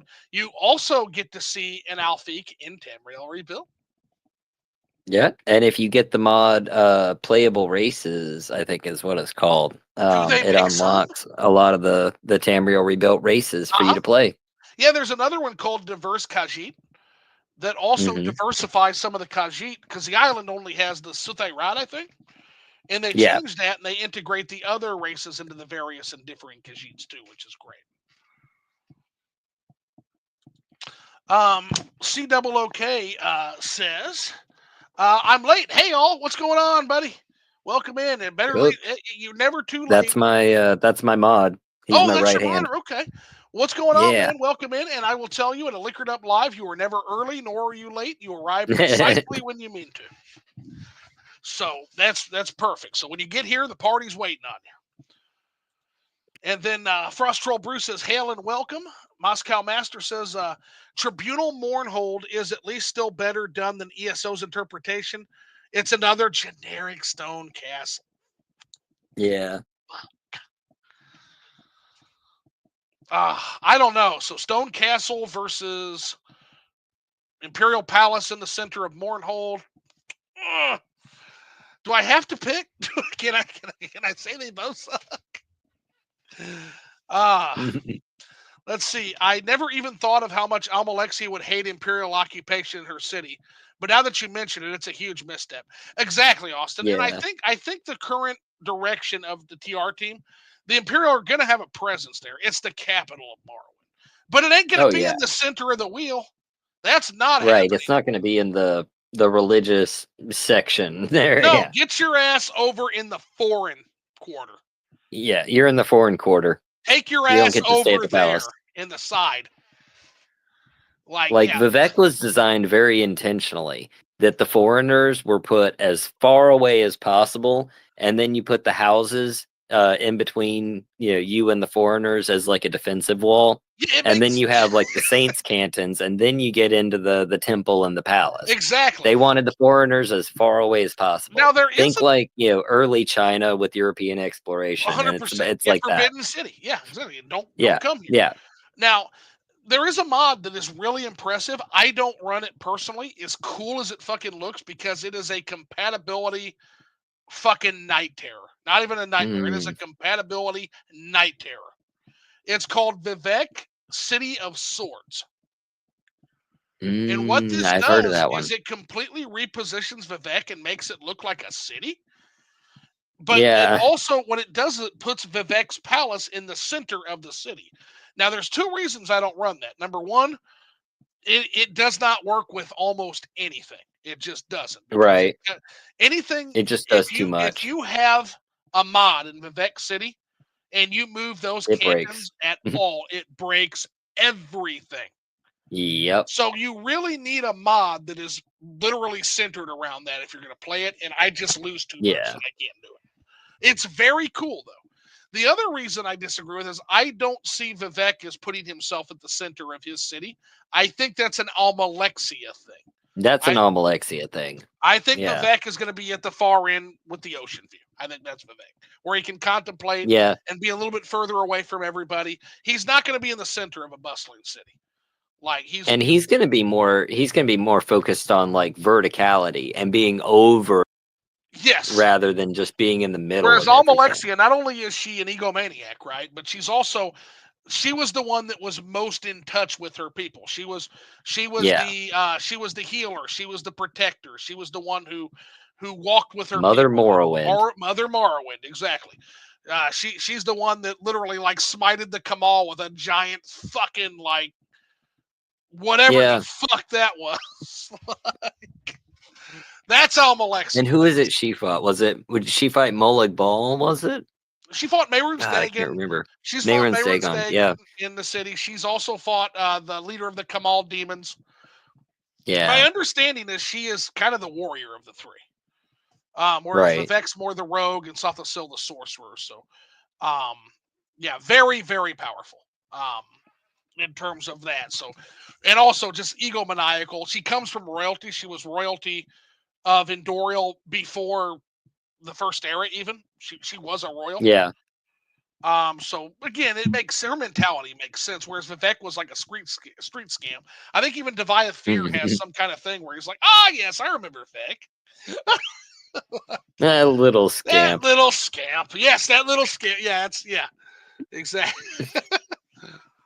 Yeah, um, Set at least was from a noble house, like last living member of it, but by the yes, last time living member everything of was House done. Set. Almalexia was basically queen of the Endorial. And then Yeah. Vivek was a street scam that tried to steal from Nerevar. That's literally his which is funny because the 36 lessons, the fucking liar, the lion liar, he reverses it and like he is Nerevar's teacher. Like what the fuck? Yeah.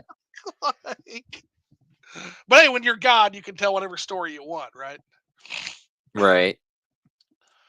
But yeah, Almalexia is not absolutely not tolerating the Empire in the center of her city. It's not happening. No. More than any of the three, she's not tolerating that. They made Yeah, up for it. that always threw me off. Yeah. They made up for it with ESO Sothasil, though. They actually did him justice. I heard they really, really I give do like their Sothasil. Clockwork City. Yeah. They did a good job with that. Also, isn't Barbas the villain in that? I think so. Fucking I know dope. like Clavicus File has like a role in all that. Absolutely dope. Yeah, anytime Barbas is, I like Barbas. There are uninfected Daedra inside Red Mountain. They seem to be immune to the divine disease, which that could make sense, Moscow, because my understanding is the Daedra in some ways are more powerful than the gods because they didn't give up their power. Is that the lore? So I think so. it could be that they have some immunity to that. My only question on that is Lorcan's was technically killed before they gave up that power. No, he wasn't. No, he wasn't. The gods had already given their power up, which is why Lorcan was punished. No, you're right, Moscow. Yeah. No, you're right. So the Daedra are probably okay. Yeah. Frost Troll Bruce says Jagar Thor succeeded. The only main antagonist that did you stop Dagothur, stop Mankar, stop Alduin, and with Thorin you dethrone him. Oh yeah, definitely. Because Thorin's already succeeded. You're basically there to kick his ass out and put the Emperor back, right? My Yeah. whole thing was a what if scenarios. If there's no Naravarine, if there's no Naravarine, you don't stop Dagothur. But at the same time, that's what prophecy is. It's destiny, right? So you could argue that per the Elder Scrolls and the prophecy in the Elder Scrolls, it was destined that he be stopped, right? Yeah. One could argue that. And then heresy, he says, and then Frost Boo, why you booing me? I'm right. And then Nerevar, you little rascal. And then Pelennor was the best part of Knights of the Nine. Pelennor was the best part of Oh the yeah, fucking game. absolutely. It's just not Pelennor without Huna, the rage, and his friendship with Morehouse. By the way, Moscow, if you haven't played A Becky and Shore, speaking of Morehouse, play the Itinerant Priest quest line, and you will find some amazing shit going on. Yeah, I've got to check that out myself. I haven't done the itinerant priest in Project Cyrodiil yet, so that's going to be next time I go to Cyrodiil. No spoilers, but if you're a Morehouse fan, you need to play that quest line. No spoilers though. Epic. The character I'll probably do it on is like she's the leader of the tribunal temple, so she's got a ship, kind of sails and sails, exploring other faiths. Yeah, kind of a comparative religion thing. Yeah, hell yeah. Send her out west. Yeah. Black Marsh invaded Morrowind. Yeah, that Black Marsh fucked Morrowind shit up. I still don't like the treatment. I understand why Black Marsh did what they did. I get the Argonians have every right to do that, to be fair. I still don't like the way that whole thing went down in the Fourth Era. I feel like it was an excuse to get Nerevar out of the way so they could do Oblivion shit and they could do the Black Marsh invasion. Nerevar would never leave his fucking people. I feel like that is such bad storytelling. Just the whole, he went to Akavir. Why would he go to Akavir? Yeah, he's fucking Goku now. Now he's fucking Goku, right? He's just gonna go. He's gonna go fight the strongest people. That's Nerevar. Yeah, okay, all right, sure. It was just our way of getting him to fuck off so we could do the next story. Like, yeah, just get him out of here so we can actually make the Argonians like invade and there's nobody to rally. Yeah, just get him out of here. He's not here to deal with the Red Year when the moon falls or the Oblivion Crisis. Just get him out of here. He can go fight. Yeah, you'd think that Nerevar would come back after the Red Year to take care of his people again. He's Goku. He's in the hyperbolic time He's chamber. Gone. He's getting ready to fight Tashraka. What the fuck does he care anymore? So he's going to fight Tashraka, right? So you just got like Piccolo sitting there fighting Frieza. Like, where is he? Was he coming? No, he's not coming. No, he's not coming. He's not coming. He's all Nerevar's gone. Yeah, he's in an interdimensional tournament fighting Boethia and Tashraka. Yeah. Like, anyway, all I know about mouthwashing is I keep fucking seeing it on my Tumblr dash. They're still Tumblr. So I have questions. Question number one, yeah, the mouthwash people are very annoying. All you keep seeing is like bandage dude. Like, here's more of bandage guy, right? Number two, there's still a Tumblr? Shit, that's still a thing. That's news to me. Wow, that still exists. Internet's a crazy place. Yeah, and Tumblr chief among them. Oh my god. I forgot about that fucking place. Frost Troll Brew says, well, but it's getting late and I have to work tomorrow. It's been good. Catch y'all later. Frost Troll Brew, if you're still here, we're about 20 minutes behind, but thanks a million for coming in, man. We always probably gone by now. Always appreciate good time, man. Moscow Master, good to see you here. Moscow Master says Tim Kaine is also one of the main people behind Vampire. God, what a pedigree. How the fuck did I forget about Vampire and Arcanum? I have yet to play Vampire the Masquerade, but everybody says it's amazing. It's great. The end game's kind of repetitive, a lot of fights in the end. But outside Yeah. of that, like, you want to talk about another game that is just world building? Fucking, they put on a clinic on world building. It's Vampire the Masquerade, dude. It's so All good. right. Yeah, definitely put that one on your list, 100%. I'd like to see you stream that since you've never played it. You streaming Vampire the Masquerade for the first time is like cinema, dude. I want to That would be interesting. Yeah. I want to see you react to that. Yeah, you can even put like some vampire fangs on your scrib. Right. I actually have a vampire script from when I did Yes, the Vampires of yes. Vardenfell video. So Yeah. you're ready, man. Yes, Yeah. yes. I think it's the older art style script, so I might have to update that. But Okay. I did like an art stream yesterday That's making new emotes, so I That's need to do another one of those. awesome. Let's see. Murlord has one very well made. Yeah, I think it's scumasthesia. So it's a play on synthesia, which is an actual phenomenon that a lot of your savant artists have. Yeah, Mm, scumasthesia is the name of the mod. And then yeah, okay. COOK says Ashfall is number one. I'm a believer It now. is. I am a believer now. Yeah, First Ashfall's epic. first time I crafted a fucking tent, I'm like, whoa. Right. Like, yeah, Just all the different accessories you can do with it. how do you It's open pretty great. Morrowinder's play without this? Again, I wasn't even I wasn't even I was a script extender guy that didn't have Ashfall. Like, what the fuck am There I doing is with my life, I man? haven't tried it yet, but there is an open MW kind of a survival mod. I'm Good. not sure I how hope that similar stuff. it is, but I need to check it out. Well, to be fair, they currently, not forever, but they right now they have Roaring Arena, so a fair trade, I guess. Yeah. Not really. Ashfall's so good, but again, like I look forward to the day when the engines are complete one for one parity and all regardless of chosen engine, everybody gets all the mods. All the mods. Oh yeah. It's That's what coming. we strive It's for. coming. It's coming. As bad as I think the Elder Scrolls 6 Moscow Master says is, I'm probably gonna still buy it. Oh, for sure. Like, Yeah. the Elder Scrolls Probably still fan gonna in me buy it. will compel me. I'll still buy it. I'm gonna buy it. I'm not gonna be an obstinate liar here. I won't Like, be happy about it, maybe, you're but right. I'll still buy it. An RPG in a desert climate is too appealing to me personally.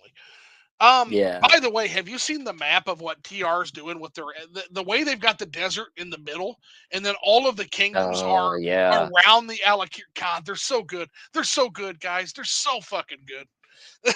They're so good at this. Moscow says, I don't like the Nerevar characterization of him going off to Akavir, but I will note that Kirkbride apparently agrees with the idea that he didn't help with the Oblivion crisis. Oh, the fall of Mhm. Aldrune art. Oh, I'll have to check that out. Yeah. Anything by Kirkbride I want to see, but no, that's a bum take. Sorry, Kirkbride. Bum take. But it's okay to be wrong. And again, I want to see the fall of Aldrune. I have to see that. Let me type that in real quick. Yeah, it was like I think it was like a Christmas card he released. It was like an art piece of the Dunmer fighting off the Daedra in Aldrune. Okay. It's a hell of a place to hit them. Like, fuck, that's where all the leadership is. Oh yeah. Yeah, we never really got to see the actual impacts of the Oblivion Crisis on Morrowind Oh shit! because by the time we get The there, crab is you up. got the red year. The crab is up. The crab is fighting. Yeah, yeah. Holy shit! It's pretty epic. This is what we missed out on because of the red year. We can't like go back and look at what happened. Okay, I take it back. That's kind of based. That's happening. It's pretty based. Is that fucking old Scar up fighting? That's what that Yeah. is. They got old Scar. He was just sleeping. Whoa! I'm gonna share this with the chat here. I mean, they've probably all seen it, but I'm probably once again late to the fucking party. But I'm gonna pretend like nobody's seen it, and this is a discovery we all made. Whoa! Look at that shit. Yeah. Holy Nice stuff. shit! Fuck yeah, man! That's cool as hell. I like how the like the mandibles are like the the sides of the building, like you see on the Yeah, taverns no, there. that's based, man. I like that. Tumblr is where the best part of the Morrowind community is. Oh my God! So here I am, fucking Grandpa Zoo behind the fucking Melchior Dork and Igor Levchenko, the Morrowind Baroque artist, are both on. Okay, I'm making a Tumblr tonight. Yeah, I need to check that out. We're making a Tumblr tonight. Can't I wait to think see the UESP has a Tumblr. who does. Yeah, I've gotten some artwork from the UESP Tumblr before. Okay. Wow. That's pretty good. Okay. Can't wait to see Gitshiver get a phone thrown at him in a hotel. Okay, no spoilers. Oh no. No spoilers, but Uh, can't wait to see what clan he picks, man. I can live without Ashfall because we have Tribal Lou's first person animations. So without Ashfall, okay, so not familiar with that one. that must be a.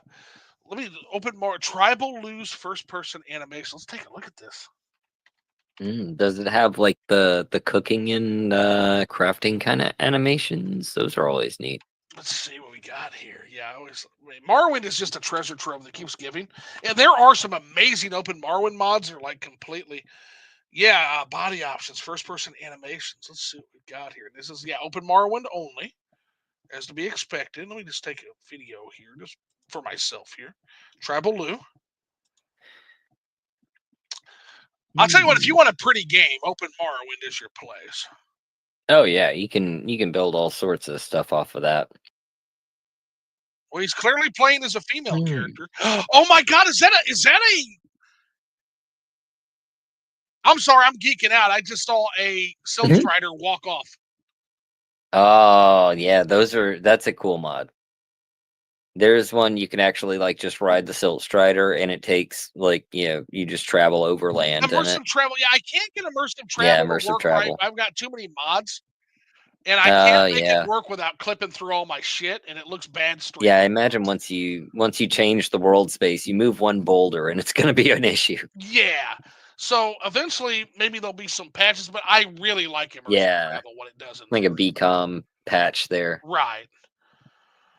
I would need so many patches. That's the thing. Like, oh, God, I've done so many transformations to my world. Read the description of the art on UESP. Oh, okay. You're gonna do it perfect.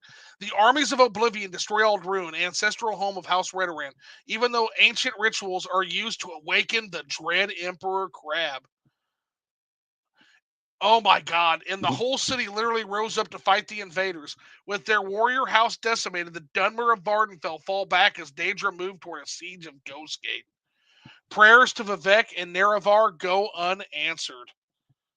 Damn. Man.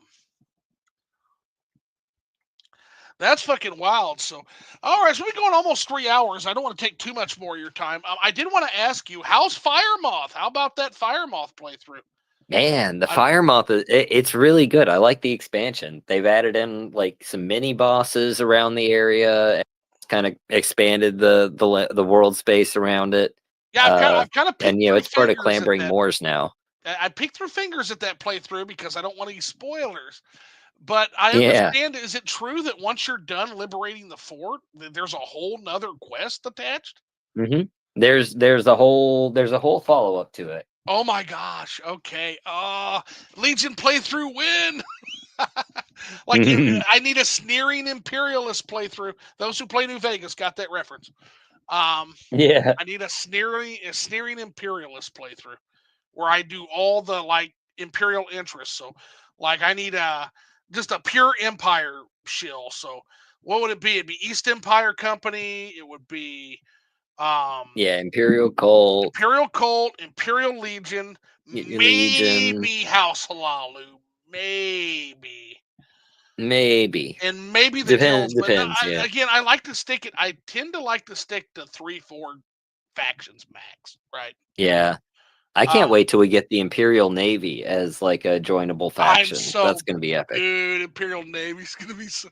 I am the greatest captain of the Queen's Navy. Yes. Do a Pirates of Penzance with it. Yeah, it's going to be amazing. So, I guess I always like to leave it open before we end here because it looks like we're caught up on the chat. Do you have any questions for me before we get rocking and rolling here? I always like to give. I've been grilling you with questions. I always like to give you guys. Oh man.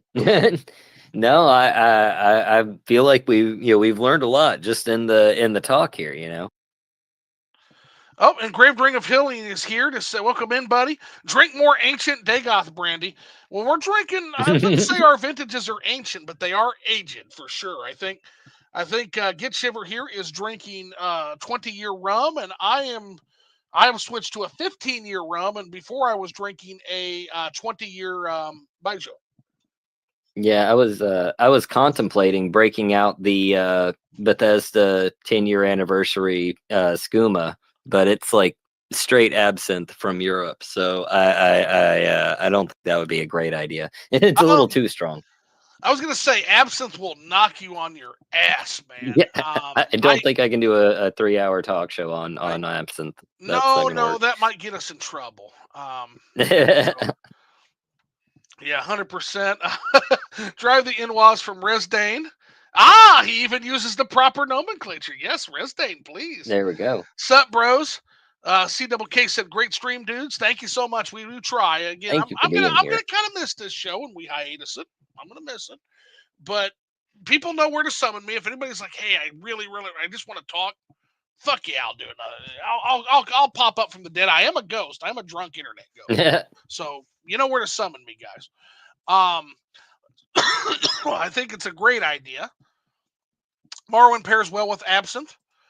And Sheogorath is with us, gentlemen. Always. Sheogorath is my fucking patron saint. Absolutely. So, alrighty. Well, I think that's going to wrap everything up. Thanks, everybody, for stopping in. This has been one for the ages. Yeah, Get Shiver, like I said, we're going to be going on a hiatus, fairly long hiatus, but I'm sure we'll cross paths again at some point. We'll have to.